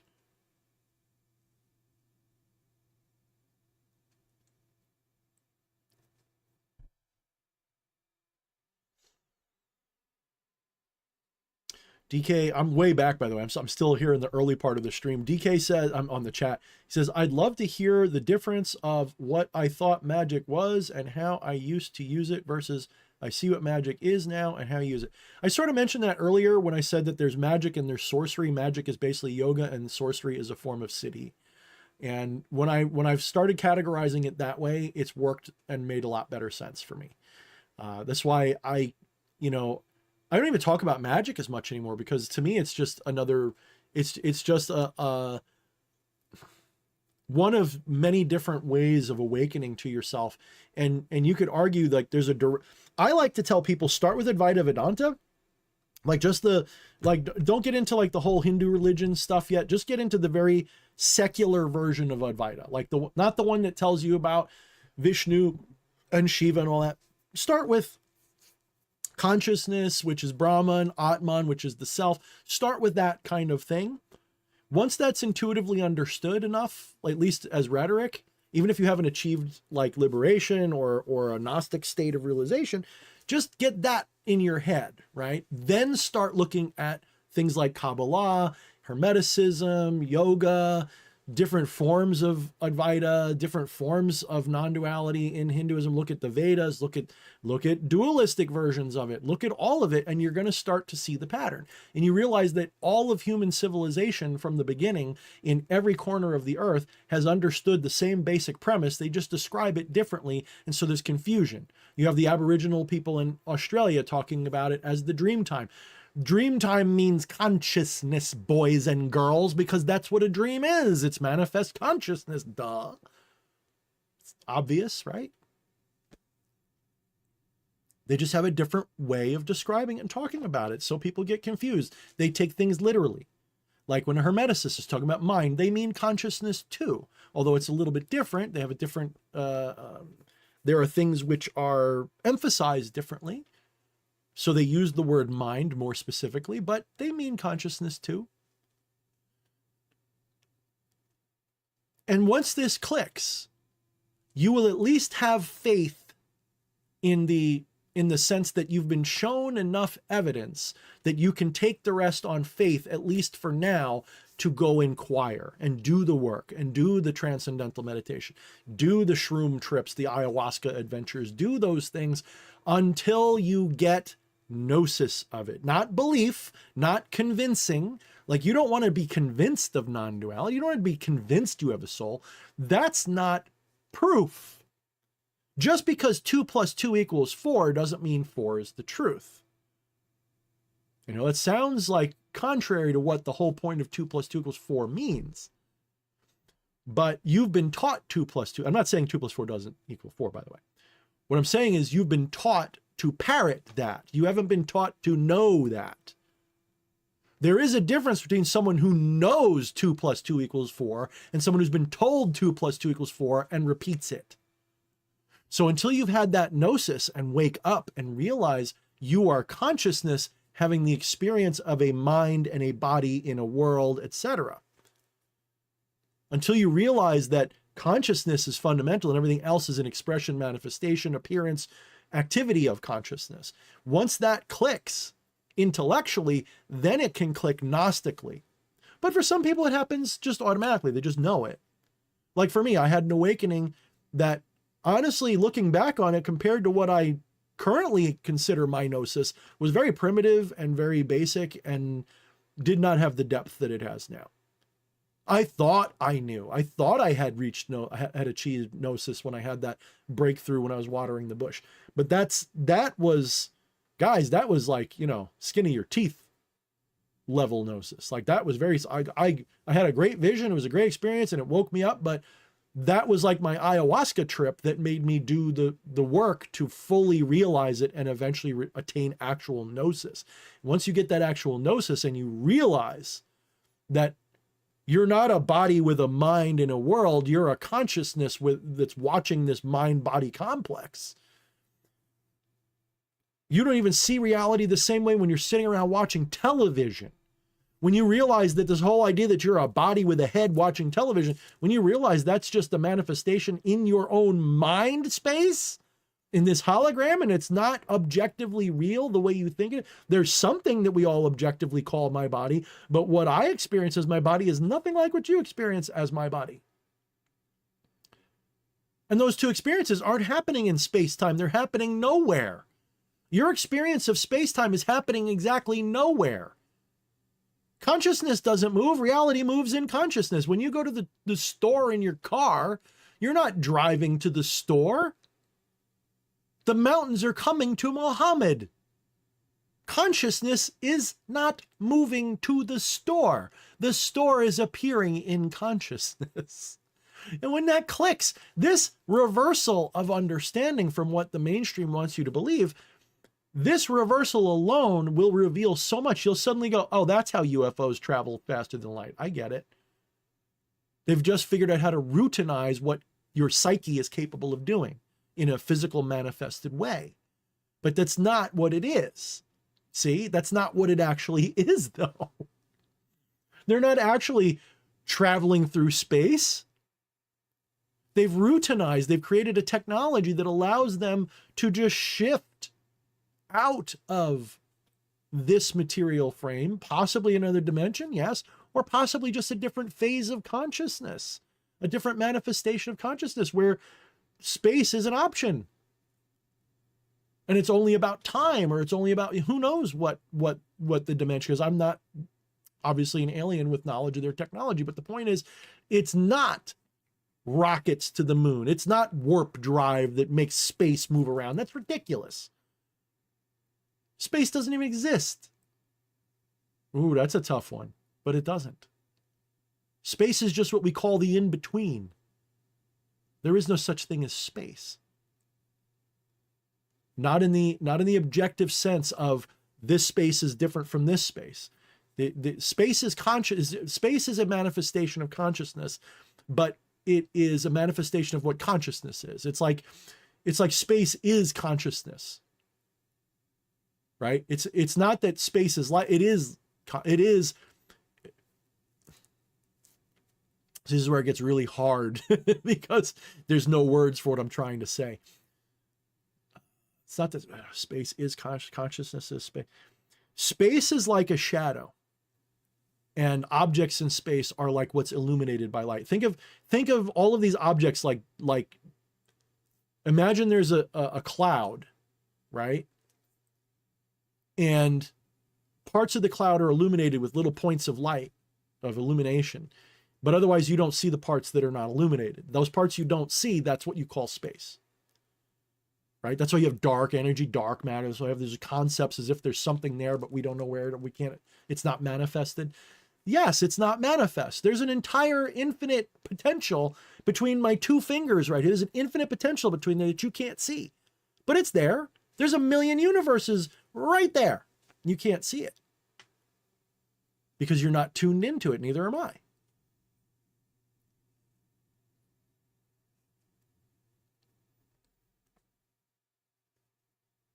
So the difference between how I saw magic then versus now is obvious. I went from in like Become the Maelstrom, sort of a little bit more advanced and different than what the average New Age book was telling you. And like that to me now is like the difference between Sputnik and the International Space Station, or a calculator from the 1950s and my computer. You know, like that's the difference. Like to me, it's no longer a question of, I don't even need rituals or anything anymore. Or I should say rituals are medicinal. They're not required. They're medicinal. Like sometimes you need a Tylenol. Well, sometimes I have to do a ritual because I just can't do it any other way. Like my mental state, my yogic state, my ability to be aligned with source is not there. So I have to externalize it in a ritual to get around that blockage. That's kind of what magic rituals do. They give you a way to externalize this internal conflict or blockage so that you can get around them by focusing on what you're doing. This is, by the way, Chaos Magic 101. That's basically what Osmond Spare would be saying, or not Osmond Spare, Carol and all them. That's kind of what they would be telling you, is that you're doing these sigils, these rituals as a way to bypass your conscious filter. You know, that's his way of describing it. I don't like his way of describing it. That's why I don't really rely on chaos magic very much. But the very, very, very superficial principle he's talking about is valid in the sense that what magic is doing, the externalized form, ceremonial spells, all that, is really just a way around the blockages. So my focus, I've transcended that. I'm not saying I don't need it at all, or I don't need to improve it at all. What I'm saying is that's not my forte. I don't care about it. It's like I'm a computer programmer, so I don't care what kind of keyboard you have, right? Like I'm not interested in the hardware. I want to program the computer, or I know about the hardware and I don't care. Either way, I'm into that part of the fundamental, and that's what I'm focused on. So that's what's changed. And I've come to realize that magic is intuitive as hell. It's always been intuitive for me. And when you externalize it as rituals and think that's what magic is, that's where it falls apart every time. Every single person I've ever mentored, if you ask them, I hardly ever showed them a single ritual, to the point where someone would be like, does he even know any? Because I've been trying to teach you that that's not the point. I've been trying to give you the metaphysics. I've been trying to take a toddler that can't walk and teach them to walk. Then they can run. I've been trying to get you guys to get the basics. Because once those basics are gotten, by the way, Siddhi tend to just develop on their own. I was watching a video from Shunyamurti, Sat Yoga Institute. Love that guy. He's one of the few people that I consider, like, I still think of as a teacher for me, right? It's people that I learn something from. And I don't just mean like facts. I mean, I learn realizations from, like he's like a new Alan Watts type character for me. Not quite, but no one will ever take his place, by the way. But he's like that for me. He's someone that I learn from. I get ideas from. I learn practices from. But more often than not, he confirms things that I already know. So I'd say I learn from him maybe 20% of the time. The rest of the time, he's confirming things that I've thought. And what's astounding to me is he will just say things. I'll be like, holy shit, that's exactly what I used to think. Oh my God, that's what I think. Excuse me. So I consider him a good teacher. You know who else is good? Daryl Atka, Bashar. I don't know if he's really channeling one of those Sasani aliens or not, but everything he says is exactly right. Everything he says about time and about how we manifest things and how we're selecting timelines, that's what we're doing when we're doing whatever it is that we're doing, when we're influencing reality to shape it to our will. It's choices, it's not actions. You choose actions. In other words, you choose to witness actions. You don't perform actions. I'm not picking up this bottle of soda. I am choosing to witness the picking up of this soda. And that manifests as if it's an action I'm taking. I feel the muscles moving. I feel it happening. But that's not what's happening. I've chosen to watch that event. When you connect to that internally and it becomes your reality, guess what happens? You start getting the ability to intuitively choose things and predict things in supernatural ways, uncanny ways. Ask my wife. Not because she'll tell you if I'm wrong. Okay. She likes to be, Dan's wrong. He's not right about that. No, she'll be like, stop it. You know, and I'm not saying that to blow my own bubble up. I'm saying that as evidence that I know what I'm saying. It's true. Thank you. I don't know if you heard, she just said it's true. It's not to brag, because actually the more I get good at it, the less I do it. Did you know that too? The more integrated you get, the more the more you transcend egoic existence, the more you develop these abilities, the less you use them intentionally. At first you're like, yay, but at some point you're like, you know what? Why change anything? I realize I'm choosing all of this already. Why change it? There's still days that I want to change it, but fundamentally, philosophically, I go, why would I change what I've already decided? By what reason? Am I telling God what to do? Meaning, is my monkey mind ego trying to tell my true self what to do? Who do I listen to? Do I listen to the silence, which manifests everything, the divine? Or do I listen to the chattering asshole that has all these hangups and has all these needs and desires and base instincts? No. That is my avatar. It does what I choose it to do. It doesn't tell me what to do. And this is where, like chaos magic, everybody gets it wrong. They're trying to put ego over the divine. They're trying to have the puppet control the hand, because they don't know they're beyond even the hand. They don't know that they're the God. They don't know they're God. They don't know that's what they are. It's what they want to be. It's what the ego wants to be. They identify with their ego.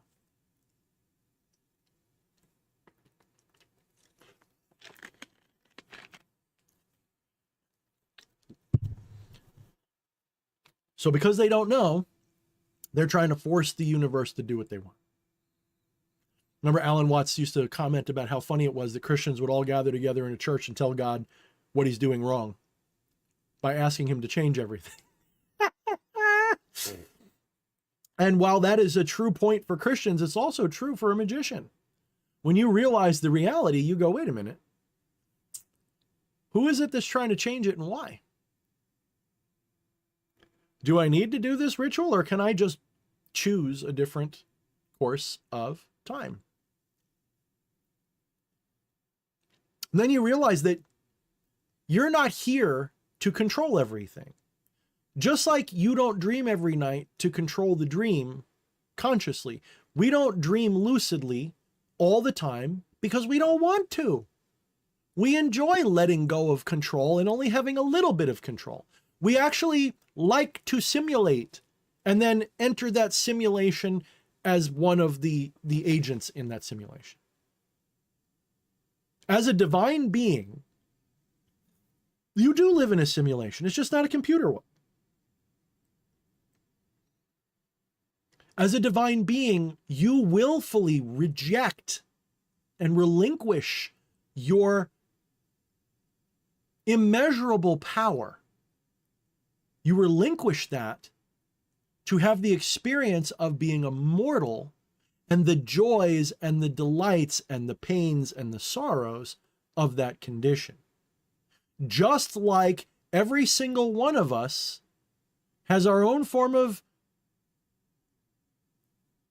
game that we like to play, where we subject ourselves to challenges, which we theoretically could easily defeat, but we put ourselves into a position where we have to test ourselves. When you play a video game,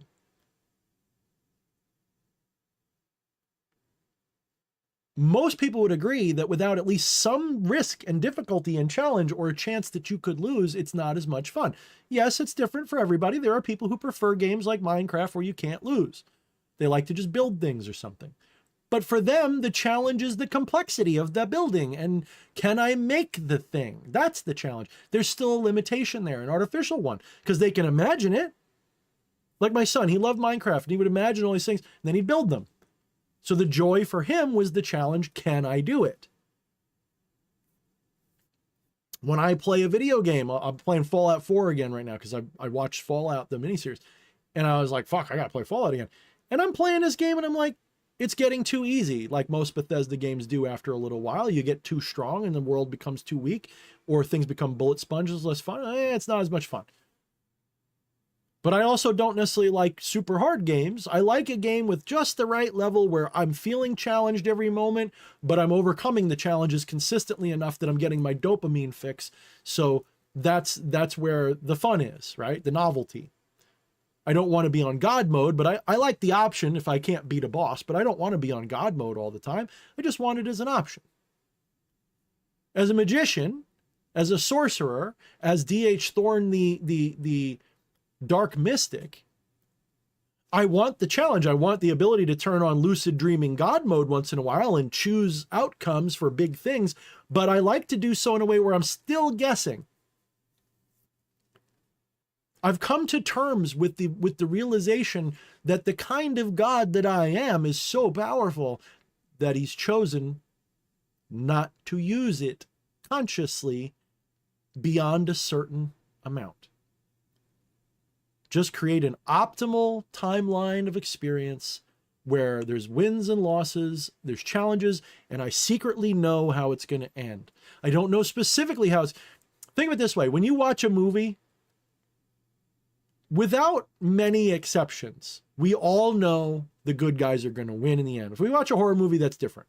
But if you're watching a typical movie, you know the main character is going to go through this arc of experience where they're gonna, you know what the plot arc is. Study these subjects about how people create stories. You know the hero's journey. You know, so you know that when you turn on a movie, chances are good that when it ends, you don't know how it's going to end, but you know that the main character, the protagonist, is going to have evolved and gained and changed and come to a point of climax and revelation, realization, and expansion, and then synthesis. You know that Luke Skywalker is going to be a moisture farmer on Tatooine who's eventually going to defeat his father in a duel in front of the Emperor, help save the Empire, restore the Jedi Order, etc. You don't know that outcome, but you know that arc. You know it's a big blur what's going to happen. You don't know he's going to fight his father. You don't know that, but you know it. You know it's going to end up good for them. He's going to become his destiny. And if you quiet yourself, if you shut the fuck up and let just unity with the self, you just silence yourself and just tune into the source, you can feel your own ending. You can feel in a similar way. You're the main character, and we're all main characters. We're all main characters in a game where everyone's the main character. We're all Neo. We're all Jesus. We're all Moses and Abraham. We're all the gods. But specifically, I like Neo because Neo is just such a... People think that Neo is the only Neo. No, Morpheus was his own Neo. Trinity's their own Neo. Everybody is a Neo. It's just they don't know it. The point of the Matrix wasn't to be like, there's only one person in the world who's the Messiah. No, dipshit, it's always you. It's always you that's the Messiah. Always. It can never be anyone else. When you wake up to that, you realize, what does that mean? Does that mean I'm supposed to change things? No. It means you've already made it the way it needs to be. Your job is to meet that. Your job is to get out of your own way and meet that destiny that you have chosen. Because time is an illusion. It's not about you chose it in the past and now it's happening in the future. It is past, present, and future are all interconnected as one thing. You're not who you are now because of who you were. You're also who you are now because of who you're gonna be. And who you were is who you were also because of who you will be. They are not separate things. They are not even a continuum. They are one thing which we turn into a continuum and timelines. And there is one infinite potential that you and everything is, interconnected like Indra's web, where every point of perspective is a reflection of every other point of perspective. And that means every moment is a different perspective of the same eternity.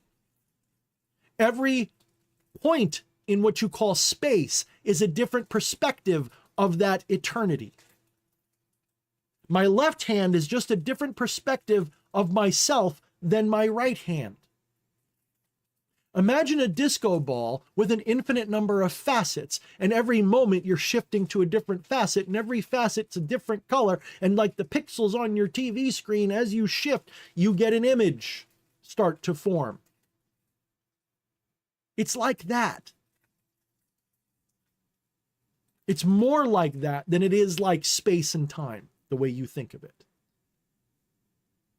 So knowing that it's like that means that anything that is we call magic is just a shift of perspective. Why do you think every form of valid magic tells you to visualize the outcome, to put yourself into it, to have that perspective for a moment, to set your attention and intention upon it for a moment, solidify it, really vividly enter that perspective, even if it's just internally, and then let go.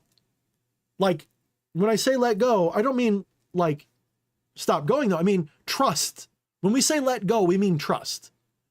You know, that's something that maybe has been miscommunicated in every magical tradition that I've ever heard of. We all tell you, do the ritual and forget about it. What we really are trying to tell you is to trust the process, to trust the higher self, to trust that if the higher self truly wills it, it will be. Sounds a little like Christians saying trust God, right? Well, yeah, because it works. You're it. Tat vam asi, brother. God is not a separate entity from you. It's you and me and the cat. It's all God. It's all the divine. It's all Brahman. It's all Atman. All of it. It's all the source. What's up, kitty? You got a hairball? You got your little snort? I hear that. Where's my dog? You scared my dog away, didn't you?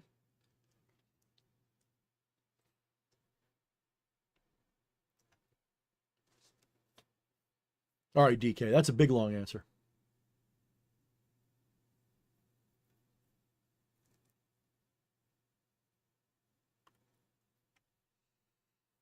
Asian kids talking about Wyatt. I'm sorry to hear about that, about Wyatt. I really don't know what to say. I mean, I know he has certain issues, and for good reason, with his family and whatever. And, you know, I know he's neurodivergent too. I know he's got difficulties fitting in, and he's an angsty teenager and all the rest. But tell him that we all miss him and we hope he's okay. But, you know, this is the problem sometimes with being very smart. You know, being smart isn't enough, unfortunately. And unfortunately, the kind of gifts he has conflict also with some of his weaknesses. And he's got a difficult journey ahead. But if he can transcend this, if he can integrate these problems, if he can integrate his shadows, his potential is very high. It's just,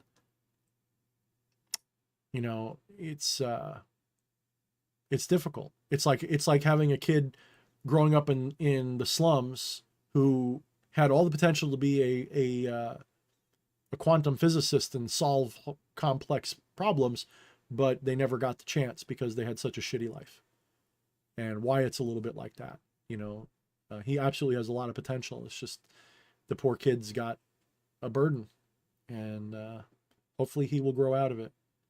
But I can say that when you're a young teenager, you can't see that. You know, you think this is your whole life. You think that these struggles you're going through as a kid are your whole life. And in a way they have to be, because they shape the rest of your life, but they don't have to do that. You don't have to. Ajna says they just passed by to say hi, and they're probably not here to hear me now. So, well, if you're rewatching this later, what's up, Ajna?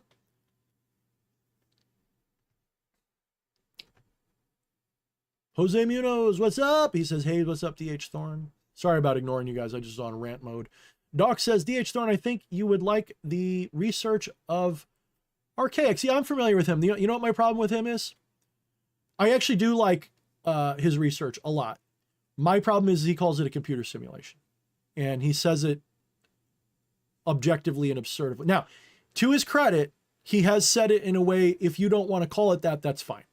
Like, I do think he and I could be friends. I do think he and I would have productive conversation. But my issue is that I do not believe for an instant that it is a computer simulation. No. That's my big beef with what he has. But, and here's where it's nuanced. That doesn't mean he's wrong in a lot of what he says, because whether it's a computer simulation or not, it's a mental simulation. Okay. It is still a logos.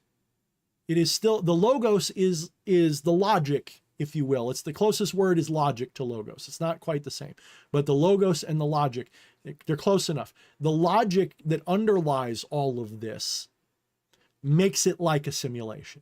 It's just not a computer. It's not in a computer. My issue with him is that he's a brilliant person. His IQ is probably higher than mine. He's a very smart man. And when he was in prison, he educated the shit out of himself, but he lacks certain foundations of understanding. He lacks a certain mystical perspective. So he is intellectually, he is fucking solid as hell in so many ways intellectually, that I wish I could get a person like him to do a heroic dose or some ayahuasca or something, or spend some time in real transcendental practice, hit samadhi, and then realize, oh, a computer is an objective idea. No, it's not a computer simulation. It would be so obvious to him why he's wrong about that. Yet, as a metaphor, he's 100% accurate. As a metaphor, he's right. Because that intellect operates on some levels like a computer simulation at this level of manifestation. It seems like a deterministic program that's running, because on some level it is, because where we are in that process is after it's manifested, not before. If we were conscious of the before manifestation part, it wouldn't look like a deterministic thing. It would be a bunch of choices we're making. But because our incarnate self is appearing and focusing on the after the manifestation part, it looks like a deterministic machine. He could get that instantly if he got the right gnosis. It wouldn't be a difficult thing. He'd probably be able to come up with a grand unified theory that even I can't.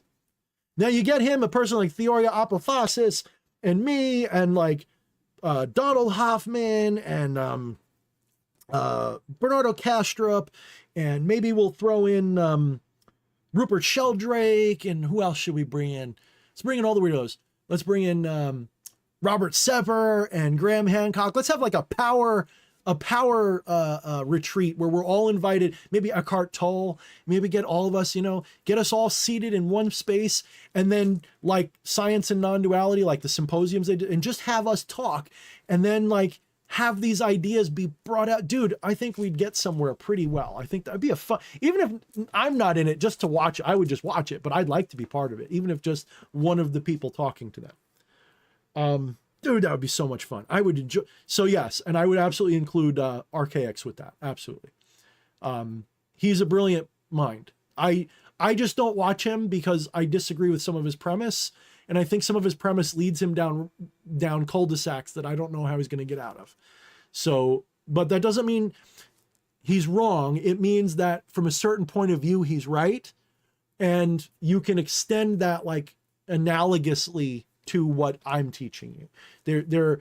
We're basically telling you the same thing with some differences from two different perspectives. He's coming from a materialistic mindset. He doesn't realize what consciousness is, what he is, but he's really smart and he did the research and he's a good pattern recognizer, so he gets it. But he needs this small piece that he doesn't have. I think if he had that piece, I think he'd be a force to be reckoned with even more than he already is. Okay. So I don't know how else to put it, but that's also why I'm not really into him, is because I don't really agree with his premise. And so I just occasionally look into what he's doing and go, oh, that was a good point.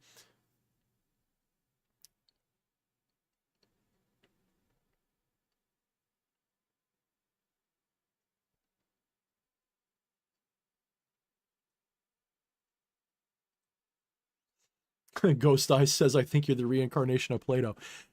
So are you, Ghost Eyes. Just understand that at the ultimate level of realization is that we're all Neo. And if we're all Neo, we're all reincarnated as the same Atman. We are all the same Atman reincarnating forever. It is like solipsism, except solipsism is about a personal singularity, not an ultimate transcendental one.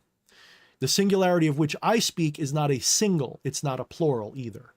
This is why I tell people that the monad is not a 1, a 2, a 3, or any number. It's not 0 or even infinity. The monad just is. Brahman is not 1, 2, 3, or 10. It just is. It's non-dual. This is why the word is non-duality instead of singularity. That's why I don't even like the word monism, because that still sounds like it's implying a singularity. What we're talking about is a numberless singularity. We're talking about existence that transcends number.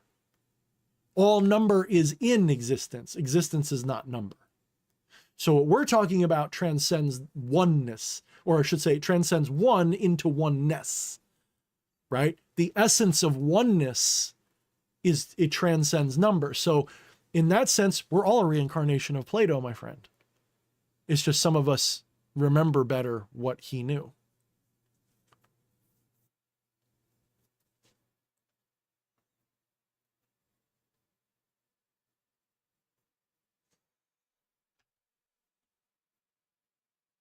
Ghost Eye says, everything is consciousness. The problem is that people tried to make the source to be something like a God, meaning an objective God. And I agree with you. It's beyond that. In a sense, Plato's description of the one is pretty accurate. Yes, he's accurate. Shankara is accurate. These are all brilliant people who figured out how to express the inexpressible. And, you know, I use the word God for impact, but I don't mean God in the personal or objective sense. I mean it in the transcendental, in the ineffable, enigmatic sense. God as not a being, but as being itself.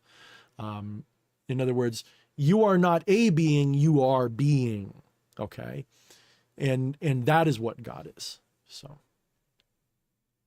EA Quetting says some of us are more equal than others. Point taken.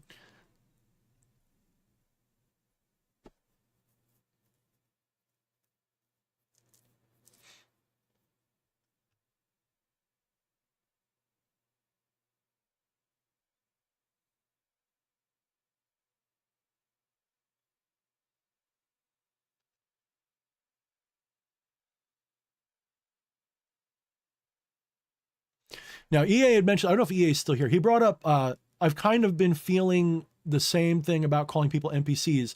Like, it kind of feels right, but at the same time, it feels wrong. Like, I've got to give them more credit than that. Now, here's the thing, EA. If you're still here, and if you're not, this is to everybody else listening. The concept of an NPC is valid. There's absolutely no reason to suspect that anyone but yourself is consciously aware. That's the foundation of solipsism, by the way, is the fact that you can only prove that you have consciousness, or that you are consciousness, whatever. I can't prove that my wife actually sees me. I don't know for a fact in the same way that I know for a fact that I experience. I don't know that she's experiencing. I believe she is, but I've never seen through her eyes. I can't take out my consciousness and show it to you and prove it exists. So knowing that, I also can't say she doesn't have it. Right? That's why solipsism is bullshit. But that also doesn't mean that there can't be people running around that are not conscious at all. They're just a mind without an eye behind it, or any kind of conscious will. They may be purely deterministic minds running around, and you wouldn't know the difference, because just look at really good AI, how good that's getting. If we can build computers that can simulate human thought patterns enough to fool a person in casual conversation, imagine something more cosmic doing it. Imagine the possibility that there could be people that are not consciously aware at all. They're just going through motions. They're purely deterministic intellect. They're drones. They're programmed sheep. That's possible. I'm not saying that's the case. I'm saying it's possible. And you wouldn't know the difference. In fact,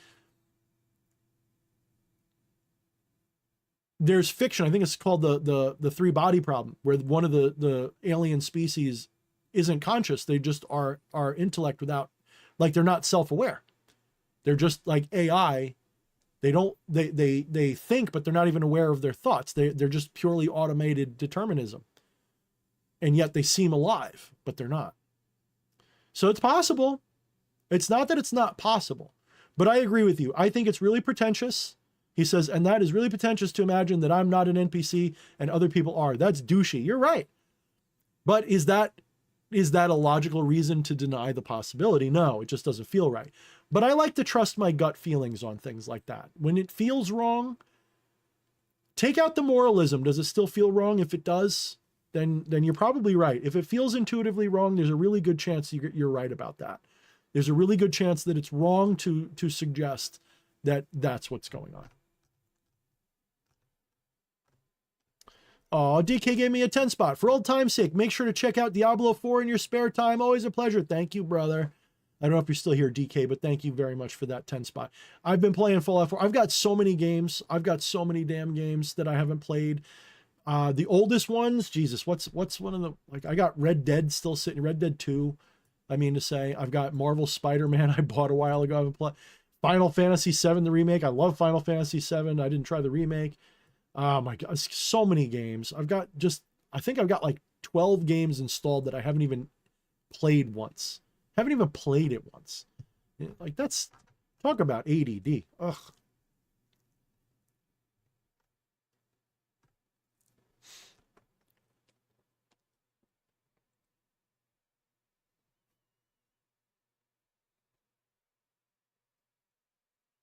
So EA asked about an hour ago, if he's still here, could you talk about how a big part of what we're here to experience is suffering? I know this teaching shows up a lot in Eastern philosophy, which you seem to know a lot about. Also, yes, you can see in the world around us that things that were once hidden are now being revealed, not just in little circles like ours. Correct. So yes and no. I mean, suffering is known to be a necessary component for awakening. And if we are here to wake up, then it follows that suffering is a requirement. In other words, that's part of what we're here for. My point about suffering is that suffering is an attitude. It's not a reality. There is no such thing as suffering. Objectively speaking, suffering is a reflection. It is judging an experience. If you don't judge an experience, you don't suffer it. When I'm in a state of suffering, it's because I'm judging. When I'm simply acknowledging an experience, I'm not suffering. In fact, this is like a new slogan I have. I told it to my wife the other day to help her out with a problem. I said, try acknowledging, not judging. Like, this applies to everything. So you can apply, like, let's say you're at work, right? And you got a coworker that you can't fucking stand because they do X, Y, and Z. Well, that's suffering. You can't stand them. That means you're suffering. Well, why are you suffering? Is it because of them? Or is it because of your reaction to them, your attitude about them? Is it because you're judging? Are you judging them? Are you judging the interactions you're having? And someone will say, well, Thorne, I can't help but judge. I mean, I have to judge or else I can't get through my day. If I don't judge, I won't know what's bad or good for me. No.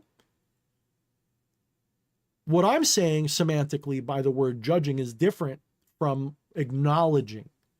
Acknowledging pain is different from judging pain. Someone who is maybe a little sadomasochistic, maybe they're a masochist and pain gets them off. They're acknowledging the pain without judging it negatively, and without that negative judgment, it can transcend into pleasure. There's actually meditations you can do that, depending upon how advanced you get with them, can give you this ability. Being a martial artist, going to gym, and doing bodybuilding stuff for never like really a lot. Like obviously I'm strong as shit, but I don't have like a physique that's like bodybuilder, but I'm functional. I'm not a bodybuilder. Gave me a higher tolerance for pain than average. And the secret to pain tolerance is not that you don't feel it. It's you just acknowledge that it hurts, but you don't judge the pain. You allow the pain to pass over and through you, and you go, yeah, that fucking hurts. Look at that. But you don't judge it. Now, you may have heard a similar thing about meditation. Well, it's true. When you're starting your meditation journey, or even if you're advanced, there are times when in meditation, let's say you're doing a guided meditation. So you're supposed to be thinking of something specific while you're meditating. But then suddenly like a stray thought enters your mind about something that happened today. The worst thing you can do is judge that thought and go, get out of here, thought. I hate you. How dare you interrupt? That's the worst thing you can do. The correct thing to do is to acknowledge that thought. Don't shoo it away. Don't judge it as bad or good. Acknowledge that it's an interrupting thought. Acknowledge that it is interrupting. Then choose, without judging, choose to either lean into that or lean out of it. But don't judge it. Acknowledge it's happening. Be like, that's really interesting. Like, imagine a little kid that is, you don't want to be mean to because they're just being cute, even if they're being annoying. Imagine a little kid, why is the sky blue? Blah, blah, blah, blah, blah. And instead of going, shut the fuck up, go sit there, be like, yeah, that's really interesting. You know what? Draw me a picture of that. Notice the difference. One is a judgment. Go sit down, you dummy. You're annoying me. The other one is, would you mind drawing me a picture of it? That'd be really great. I'd like to see it. You're acknowledging it. You're not judging it. So try to spend your life, try to make it your daily routine, make it a practice every day to acknowledge without judgment as much as you can. In fact, go to the degree where if you can't do it well, do it with that too. Don't judge your inability to do it. Acknowledge your inability to do it and just be aware. The thing about a divine being is they don't have to say with willful command that I am going to do this. All they have to do is acknowledge and be aware. The more aware you are, the more you intuitively flow towards where the will truly wishes to be. This is borne out by every mystical tradition ever. All of them tell you to let go, not to hold on. None of them tell you to push the universe around. They all tell you to let go and go with the flow, to be aware, and through that awareness will come the miracles. Faith in God, trust the divine. It's the same in every tradition, especially the ones that tell you who you are. When you know who you are and what you are, well, there's nothing but trust. So all you need is awareness. All you need is expanded awareness. The more your awareness expands, the more your awareness is truly present and not in the make-believe of possible futures and regrettable pasts. The more you're in the moment, that doesn't mean you don't plan for the future. It means know that those plans are appearing in the now, not then. So be fully present in the now with maximal awareness, minimal judgment, maximal awareness and acknowledgement, and then trust the process. You don't have to say, I'm going to quit smoking. If you are simply aware that smoking is killing you, you will intuitively start putting them down. Enlightenment achieved. Great. It's that fucking simple. It's always been that simple. Every single person who's ever transcended these delusions, it starts with that simple, they all tell you, become aware of the moment, put yourself in the moment, don't judge, acknowledge. So suffering, going back to what EA asked. Suffering, I wouldn't say it is specifically what you're here for, but I will say that it is part of the deal. And it is a necessary part of the deal. It's something you've chosen. It's not a bad thing. Suffering is only suffering because you've chosen to call it that. Suffering is only suffering because you've chosen to reject it. You've judged it. Pain can be pleasure. Pain can be overlooked. Pain can be acknowledged without being felt and judged as a negative. Now, I say that's very easy to say. Quite honestly, let me be clear. I'm not claiming that I could cut my arm off and laugh about it. I just don't have that level of attainment. Okay, sorry. I'm not there yet, and I'm not sure I'd want to be. I'm not sure that's actually something to strive for. See, we have this weird mentality. The ego does this evil trick to itself where it says, what I just said, it will hear that and say, aha, the goal is to be able to cut my arm off and not mind it. That's when I know I'm enlightened. No, you stupid monkey brain. That's just another egoic attempt to validate yourself. You don't have to achieve that to be enlightened. You don't have to achieve anything.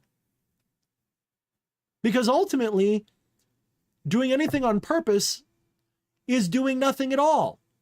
It's actually the opposite of doing anything. Doing anything on purpose is actually surrendering to the mechanistic, deterministic reality. Why do I say that? Because now is all there is, and now can be anything that now wants to be. And if now wants to be this, that's what it's going to be. It's not even a case of want. It just is. It just is this. It doesn't say in 10 years it's going to be this way, because 10 years is also now. There's nothing changing. Wake up. It's so simple. There is no future. That future is now. You just aren't in that perspective yet. You just haven't shifted to that perspective. There's no causality, there's choice. You choose the timeline to witness. And you could theoretically choose to pull back and transcend those timelines and see something completely different. The scary thing is that because we are so locked into this, space-time continuum 3D matrix thing, we assume that when you transcend that matrix, you see just a more complicated matrix or something. We assume that there must be umpteenth billions of more dimensions beyond the three that we while that is entirely possible, it is not necessarily the case. Because dimensionality itself is part of the illusion. It is the illusion.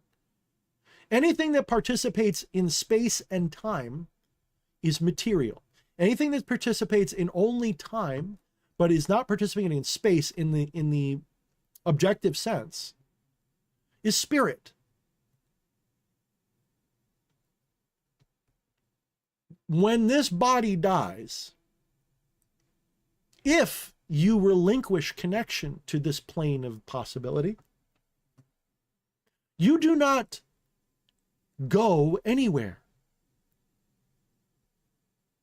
There is nowhere to go. Consciousness does not move. What is animating, witnessing, manifesting in consciousness simply changes. When you die, you don't go anywhere. You just stop watching this. And what you're watching, actually, you never stop watching this. It just changes form into what it's going to change form into. You either believe in the materialistic delusion that there is a material world that exists whether you see it or not,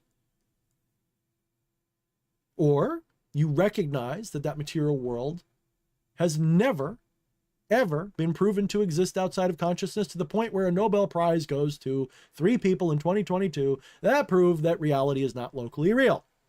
Look it up. It's an amazing discovery, often misinterpreted, very misunderstood, often simplified to a point of making it harder to understand. But fundamentally what they're telling you is that nothing has any definite properties in and of itself without conscious observation, which literally gives it to them. When you're not looking, the moon is not there. There is a source which manifests as the moon, but there is no moon when you're not witnessing it. Clearly, because you don't experience it. That moon only exists as part of your personal hologram. People will say, well, I know the moon's there because I can test for it. And no, you know the test is saying there's a moon there. Because the moon doesn't exist in the way you think it does. This is so hard for people to wrap their heads around. If you would just look up these, that reality is not locally real proof. Part of the proof of that is literally like the old koan. If a tree falls in the forest with no one here, does it make a sound? No, it doesn't. Like we can answer that. Like it's not meant to be answered that way, to be clear, it's a koan. But if you logically approach it with this knowledge, no, the tree would make no sound because there's no observer. There wasn't even a tree. There is only, if anything, pure information, logos, pure logic, logos, information, potential that manifests as a tree, and only when you are in proximity, perspective, to the source of that thing. I really sound like Theoria Apophasis right now because he talks like that. He'll use all these like big words.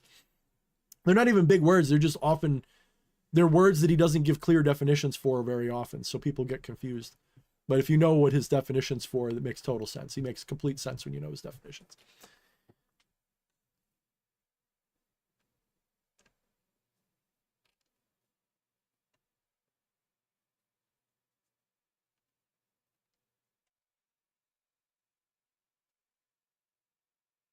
Dark Lord Sparta, I haven't seen you in a bit.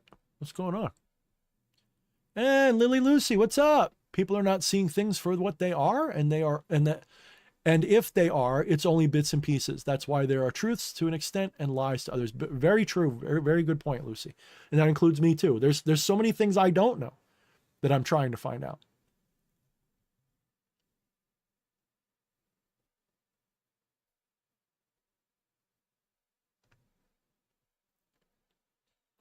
Hey, JM Hatter, what's up, brother? I actually saw your DM today on Facebook.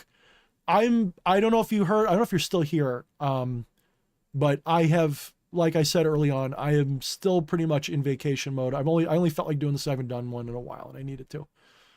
But yeah, I mean, just keep hitting me up, dude. I'm not trying to ghost you or anything like that. If you ask any of my clients and friends, I hardly talk to them lately. I've been very isolated lately. I've been very much just, I forget what the word, I've been like a hermit. I hang out with Fleshy and Siege every Friday. That's about it. And I've, one cool thing is a real life friend of mine reconnected, one of the people who was there during the cult days. And at some point I'd like to have them on for a video or a stream to talk about that. I think that would be fun for you guys. But I did connect with an old friend, and you know, we're finding out that we're still good friends. You know, we had a divergent period there, but we still like the same things and we resonate on so many levels. And I'm trying to wake him up with some of the stuff I know, but you know, you can't force that.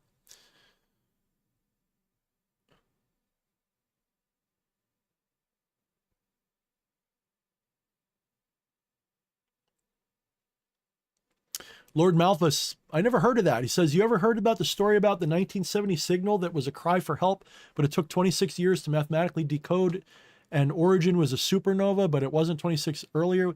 I don't know. I'll have to look into that. That sounds interesting. If you're on the Discord, post it there. I'd like to find out about that. Let's see.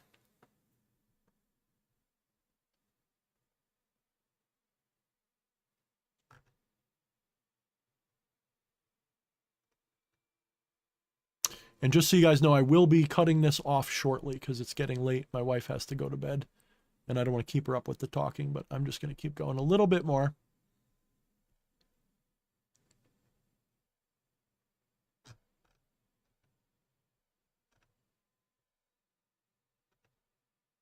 Be great anyway. What's up, brother? You're always changing your name. Shadowgate was powerful. Yes, it was. I hate to say I changed the world, but we definitely did. What's up, Stu? Yeah, long time no see. Good to see you too.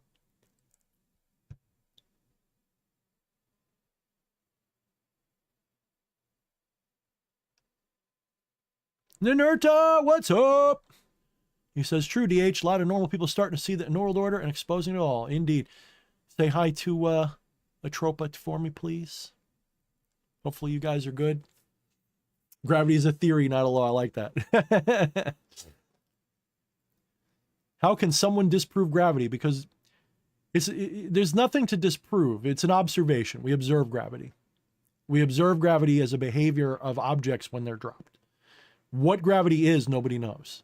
If anybody who's ever told you that they know what gravity is, they don't know. We have theories. We have Einstein's theories that tell us that it's a curvature of space-time, but all that is a mathematical model that turns out to work. That doesn't mean that that's what's happening. This is where people get it screwy. They think that because those mathematical models work, that proves that space and time are bent and curve and distorted. Being an etherist, or at least a light etherist, meaning fundamentally I think the etherism is the more correct fundamental ontology, but that doesn't mean quantum stuff is wrong. It just means that there's different layers to the model, right? There's a quantum layer, there's the ether layer, and some people would say the quantum and the ether are the same thing. Does the ether get curved and bent? Is the geometry of etherism objectively literal, or is it representationally relative? What do I mean by that? What is the absolute value of one? Well, you don't know until you compare it to another one. One has no value until you have another one. This is why the value of one, look up what's his name. Oh shit. He was an actor. He's a black dude, and he became like a mathematician, Pythagorean mystic dude. I can't think of his name. Fuck, I watch his videos every now and then. He's on to something in a couple of cases for sure, in my opinion.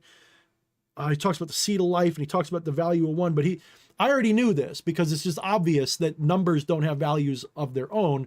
What we call number is a coordinate system for relationships. That's all it is. You know, 1 is 1 as 1 is to 2 and 2 is to 3. It's not unto itself. It's meaningless. Just like we found out in 2022 that reality is not locally real.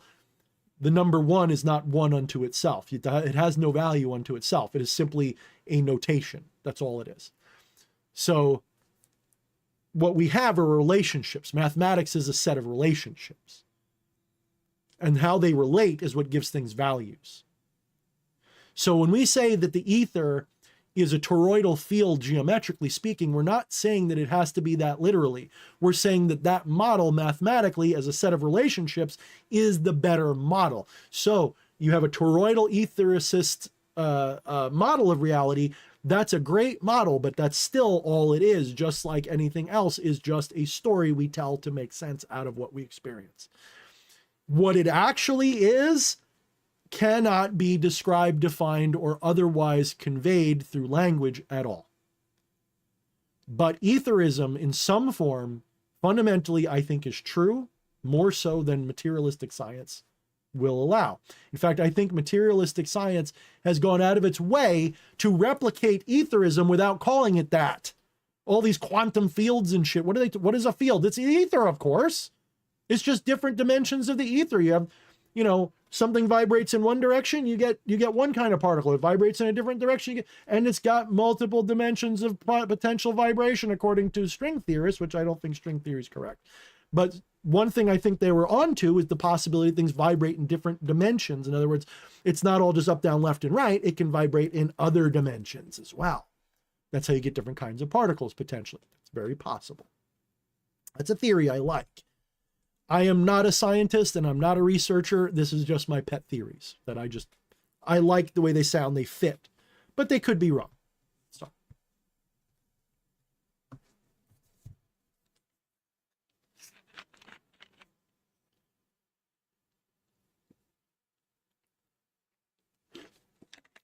Ooh.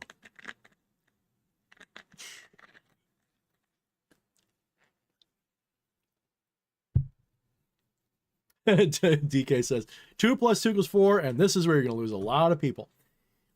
Again, I hope my point was clear. I'm not saying 2 + 2 doesn't equal 4. I'm saying that that's just a set of numbers on a screen.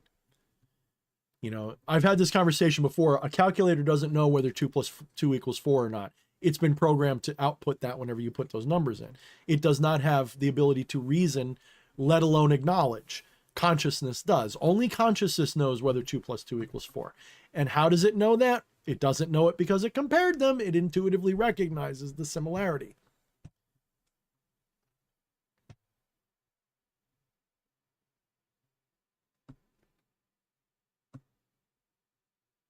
Lux Dynamis, I love you, brother. He gets it right. Observation of effect of gravity versus the complete understanding of cause and nature of gravity, not the same thing. Correct. So we label an observation gravity. That doesn't mean that it is gravity. Very good. Very good. Lux is a smart person. Give that person a very brightly colored cookie. Let's call them Lou. Let's call them light. Let's call them light dynamis. Dynamic light. Let's call them light, dynamic light. Abso-fucking-lutely. They get it. At least they get that part of it.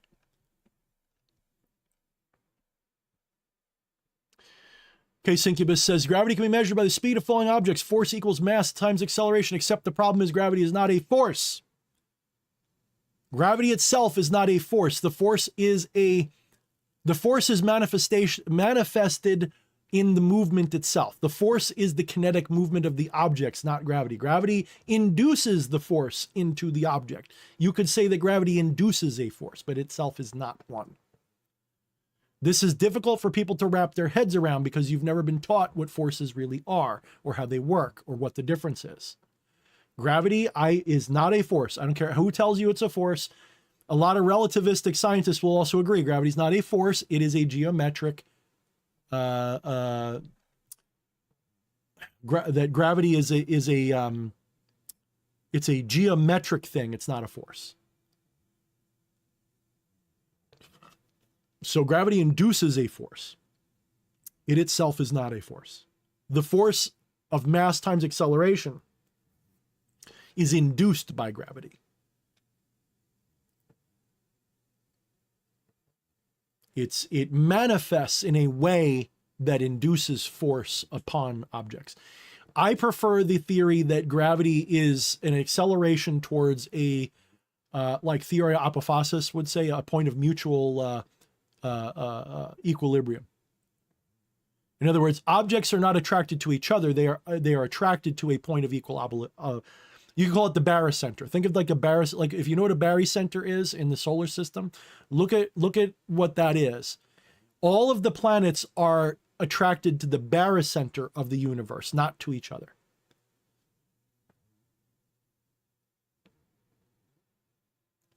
The thing is that the position of that barycenter is influenced by the objects themselves. How and why? That's the stuff that gets hard. That's where you get into the physics or etherism, all these different ways of explaining why that happens. When I was younger, I came up with this theory. I don't know if it's right or wrong. I'm not even saying it is, but I had this novel idea that what we call gravity is actually the effect of a two-dimensional brain moving through a hyperspatial field, and it's moving in such a way that it's caught. The fabric of space-time has an elasticity to it, according to Einstein it does. So as it's moving through this intermediary or this other dimension, massive objects have momentum. And because they have mass, that means they require acceleration. Well, empty space has no mass, so it has no limit to its acceleration, but massful objects do. And so they want to stay at rest.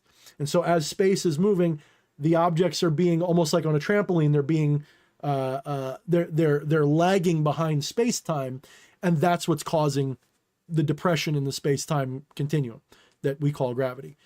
I don't think that's what's happening, but I figured, hey, it's a cool idea. No one seemed to get it though. Even though there's a lot of scientists that talk about two-dimensional brains being the actual essence of reality, for some reason nobody really caught into that. But oh well. I'm also a nobody. Maybe if I had like a PhD.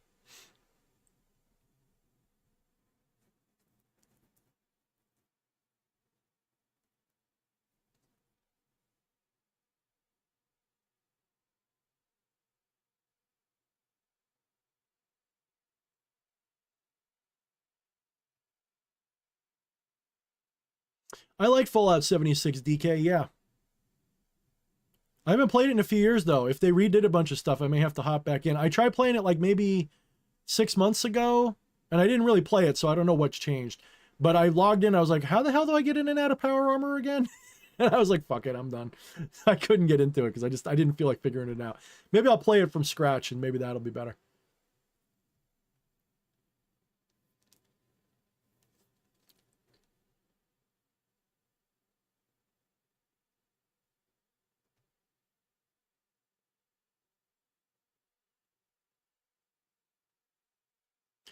Mick says, calling it a computer simulation is the best cultural fit we have to describe it. Doesn't mean it's literal.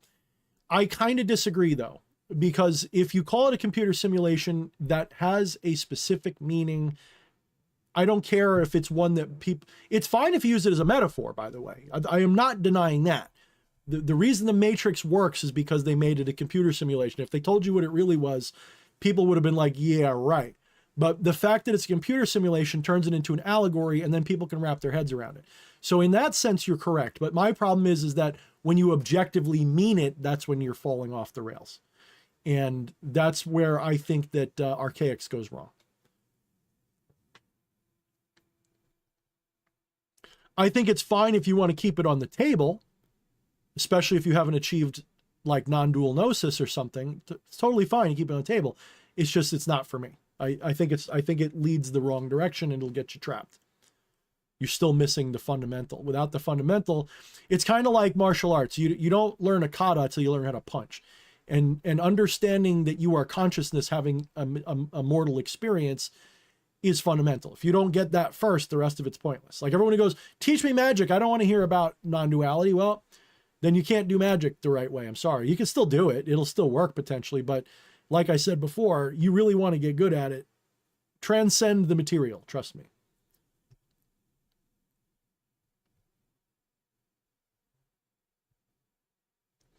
Draco Star asks, so how do you feel about these people who have a thing about nanobots in our system and shit? I don't know. At this point, nothing would shock me. Nothing. If you told me that every vaccine injected us with fucking nanobots that are killing us, or that that's just a made up bullshit story, either one seems equally true to me. I have no opinion yet. I would argue that I find it a little far-fetched for certain reasons, but that doesn't mean it's untrue. It just means that I find it far-fetched. There's not a lot that's in the dumpster pile right now. Most things, about a year ago, I told everybody,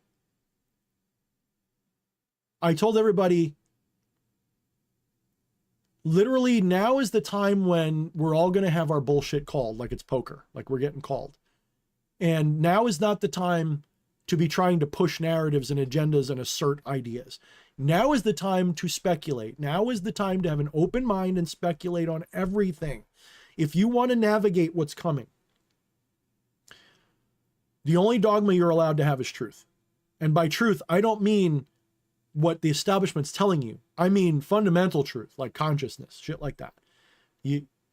Only the absolute truth should be your dogma right now. I am even open to the possibility, though I don't think so, I am even open to the remotest possibility that Christianity and the fundamental Baptist sense is correct. That literally Jesus is coming back and we're all going to get chosen or not, and we're all going to get mark of the beast or not. And I'm even open to that possibility. I really don't think that, but I am not taking it off the table, because right now the worst thing you can do is have a closed mind about anything. Your mind should be as open as possible to receive the truth, whatever it is, because you are looking at a rare chance in this human existence. Throughout history, there's never been a time like the one we're coming towards, I believe. And if you are not open to every possibility, you're not going to get the full experience and gain the most growth. You must be open to everything. And when I say open to everything, I don't mean like, like endorse it all. I mean, you have to be open to any possibilities. You have to be open to the possibilities. You have to be willing to accept that aliens might be interdimensional beings and have nothing to do with spaceships and other planets. You have to accept the possibility that planets are living minds that just manifest as balls. You have to be open to the idea that even materialism is right and everything else is wrong. You must be open. Right now, you must be open, even to the things you don't believe. Just be open. Acknowledge the evidence and don't judge it. Just be aware. You can have your pet theory. You can have your pet belief, but unless it's gnosis, meaning true knowledge, you must be open to the alternative. Why do I say true knowledge? Because true knowledge is not about belief. It's not about proof. True knowledge transcends all of those things. You know you exist. How do you know you exist? Because you're capable of the question and understanding the question, hearing the question, blah, blah, blah, blah, blah. You're capable of witnessing the question, so therefore you exist. That's beyond proof. That transcends proof. It preordains truth. Truth exists within that thing. It's more true than the truth. That's how wild that is.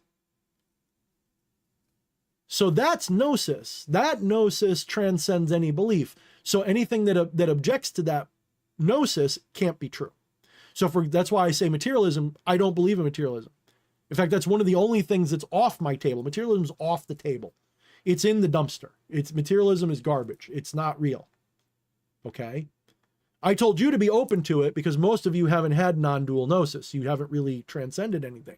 You might agree with it. You might intellectually agree with it. You might acknowledge it.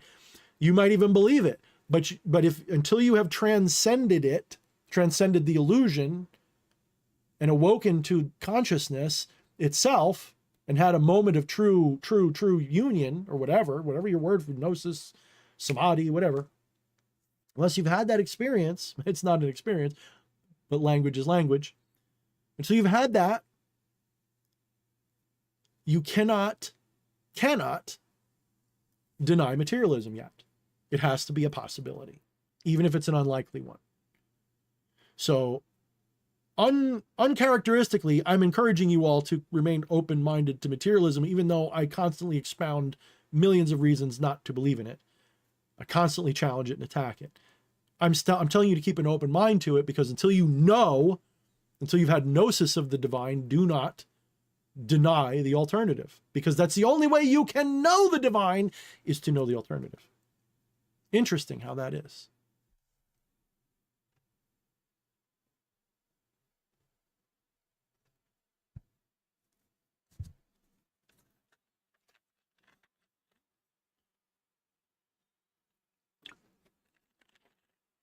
Oh, thank you, DK. Terrence Howard, correct. The 1+1 guy, yep. I like him.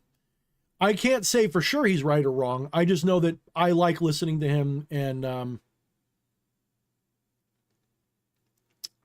he makes a lot of sense. I'm not saying he's right. I'm saying he makes a lot of sense.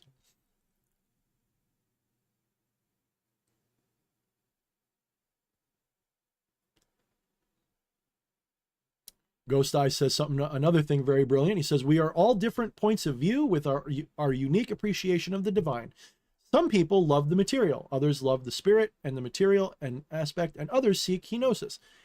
Correct. And there's no judgment of any of that. There's nothing wrong with loving the material, or both the spirit and the material, or my only caution would be to acknowledge all three as being real.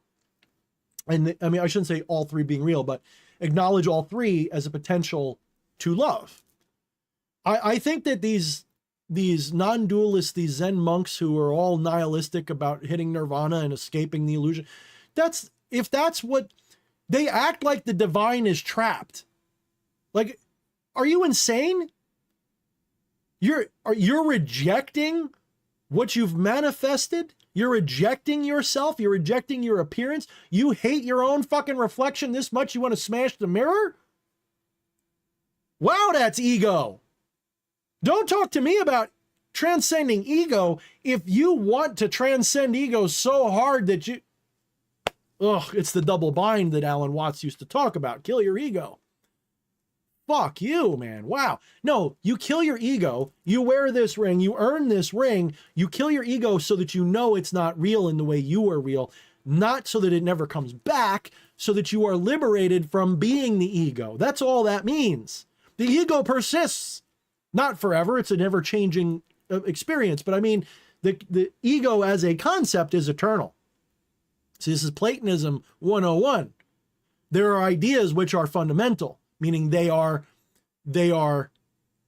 intrinsic, they are part of the nature of the one, of the source, of the divine. They may not be qualities or aspects, because those are the wrong terms. That's not quite what we mean, but they give rise to qualities and aspects. They are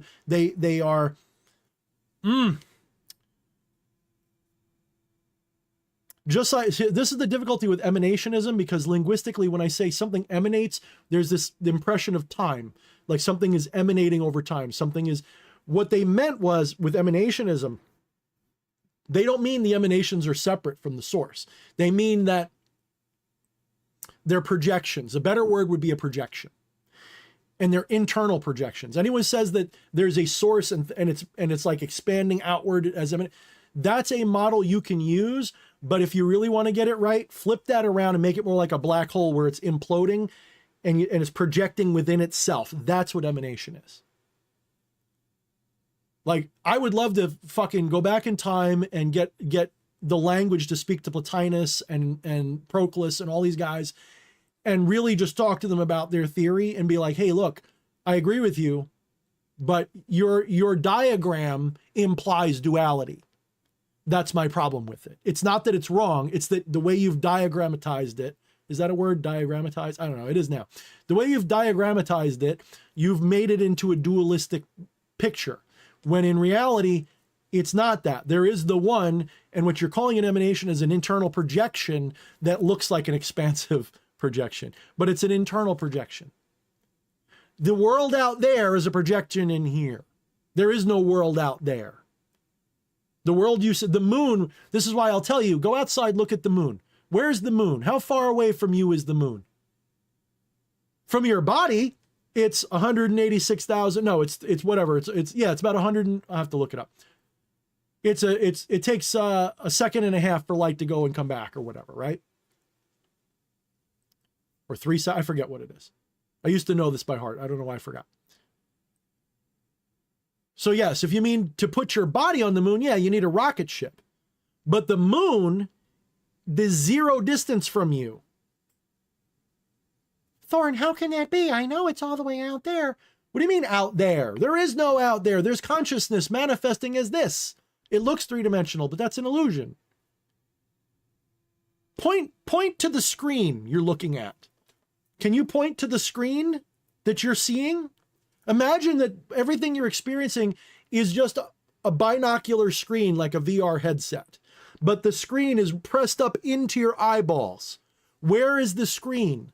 Consciousness is the screen. When you say the moon is all the way out there, that's bullshit. The moon is right there. It is zero distance from consciousness. It is a manifestation of consciousness unto itself. There's no distance between you, because you are consciousness, and the moon. The moon's just another way you look. But its relative position to your body is far away. Just like the relative position between the number 2 and the number 200 is far away. But they're all equidistant to the number line. The number line is equidistant to every number. Consciousness is the number line.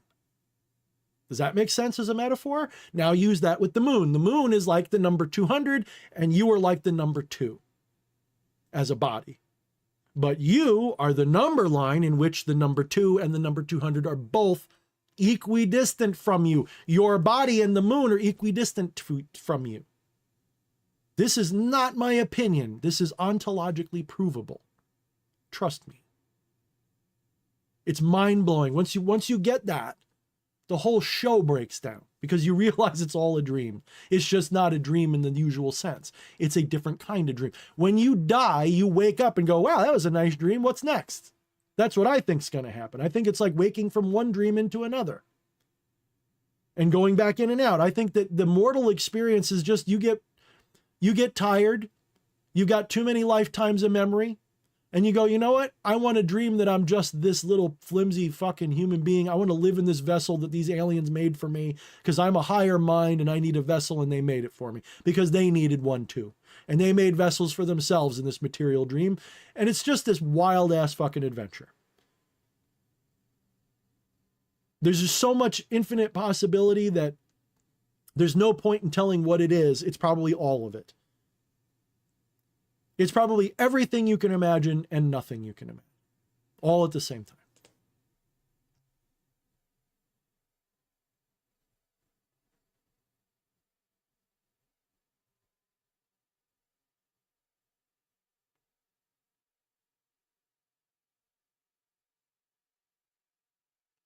And Ghost Eye says, that's interesting. I just came upon this, and that's kind of what he said. Ghost Eyes is smart.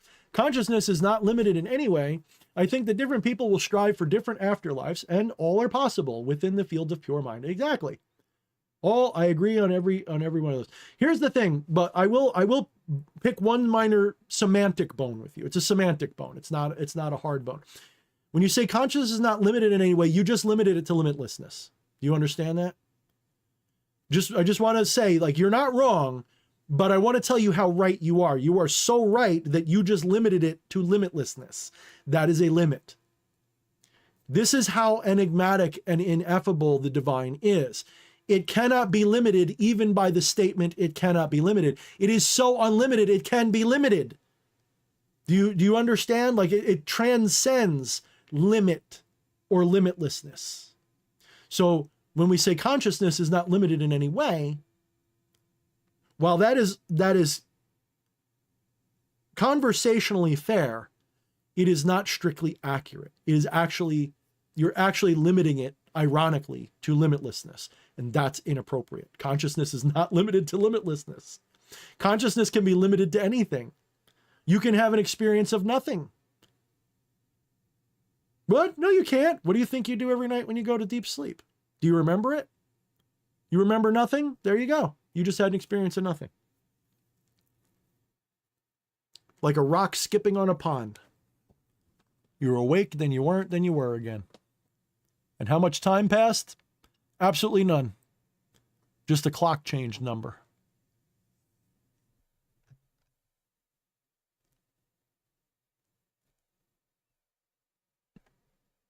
Imagine some Maiden Liberty says, imagine some crazy dude. You mean me? Living life thinking gravity is a choice. I don't know why that popped into my head. Doesn't make sense.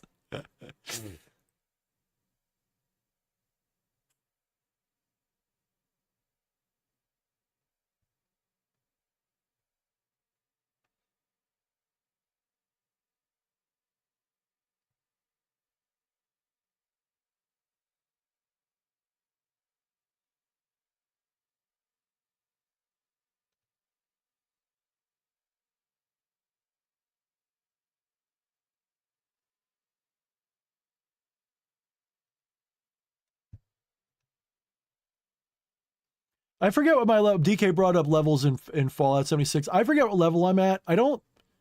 I'm way into the power armor level part of the game. Like I definitely have a lot of power armor. Like it almost, I don't remember what level it might be in like the 60s. I don't remember.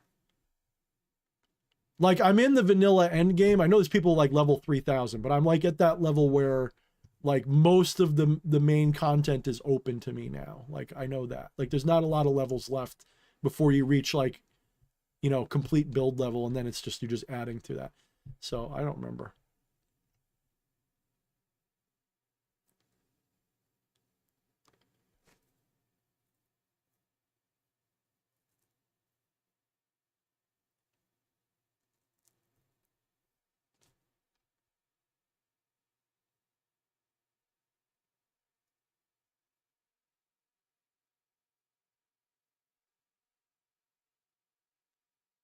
Okay, well, I got to the bottom of the chat and my wife is, yeah, she went to bed.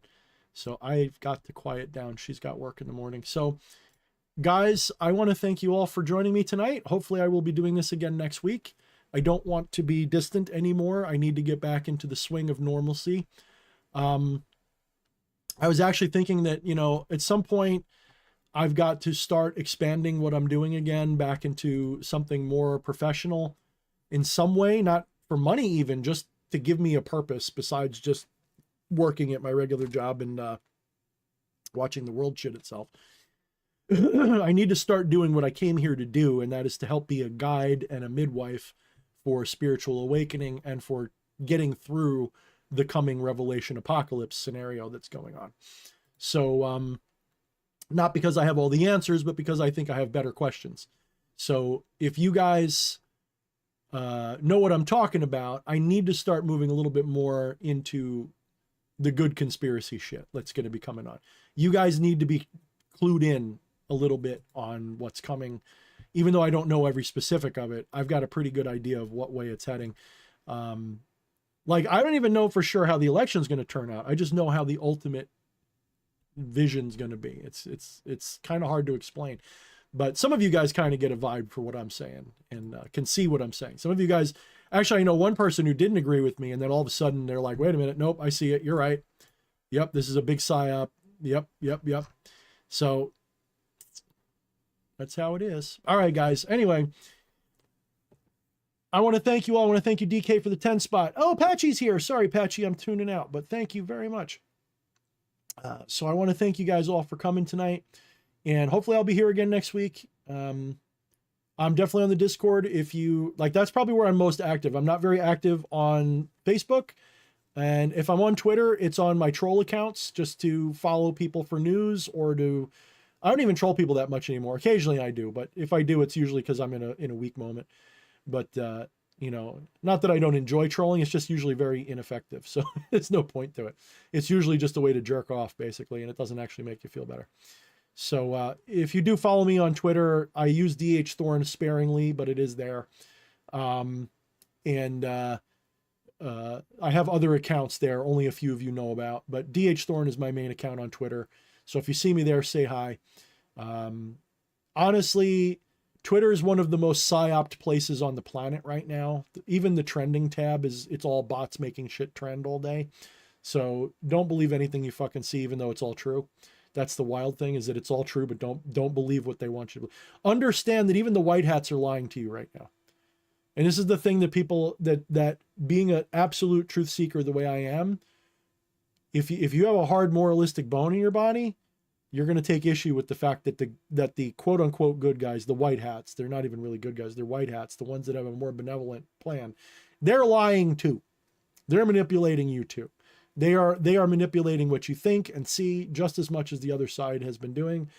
It's just that there is an understanding amongst those of us who pragmatically get what's going on, that the only way out of what has been done to us is unfortunately to fight fire with fire, to use PSYOP techniques, to use NLP, to use lies and propaganda, to get humanity out from under the thumb of these entities, shall we say, that have been driving us towards dystopian timelines.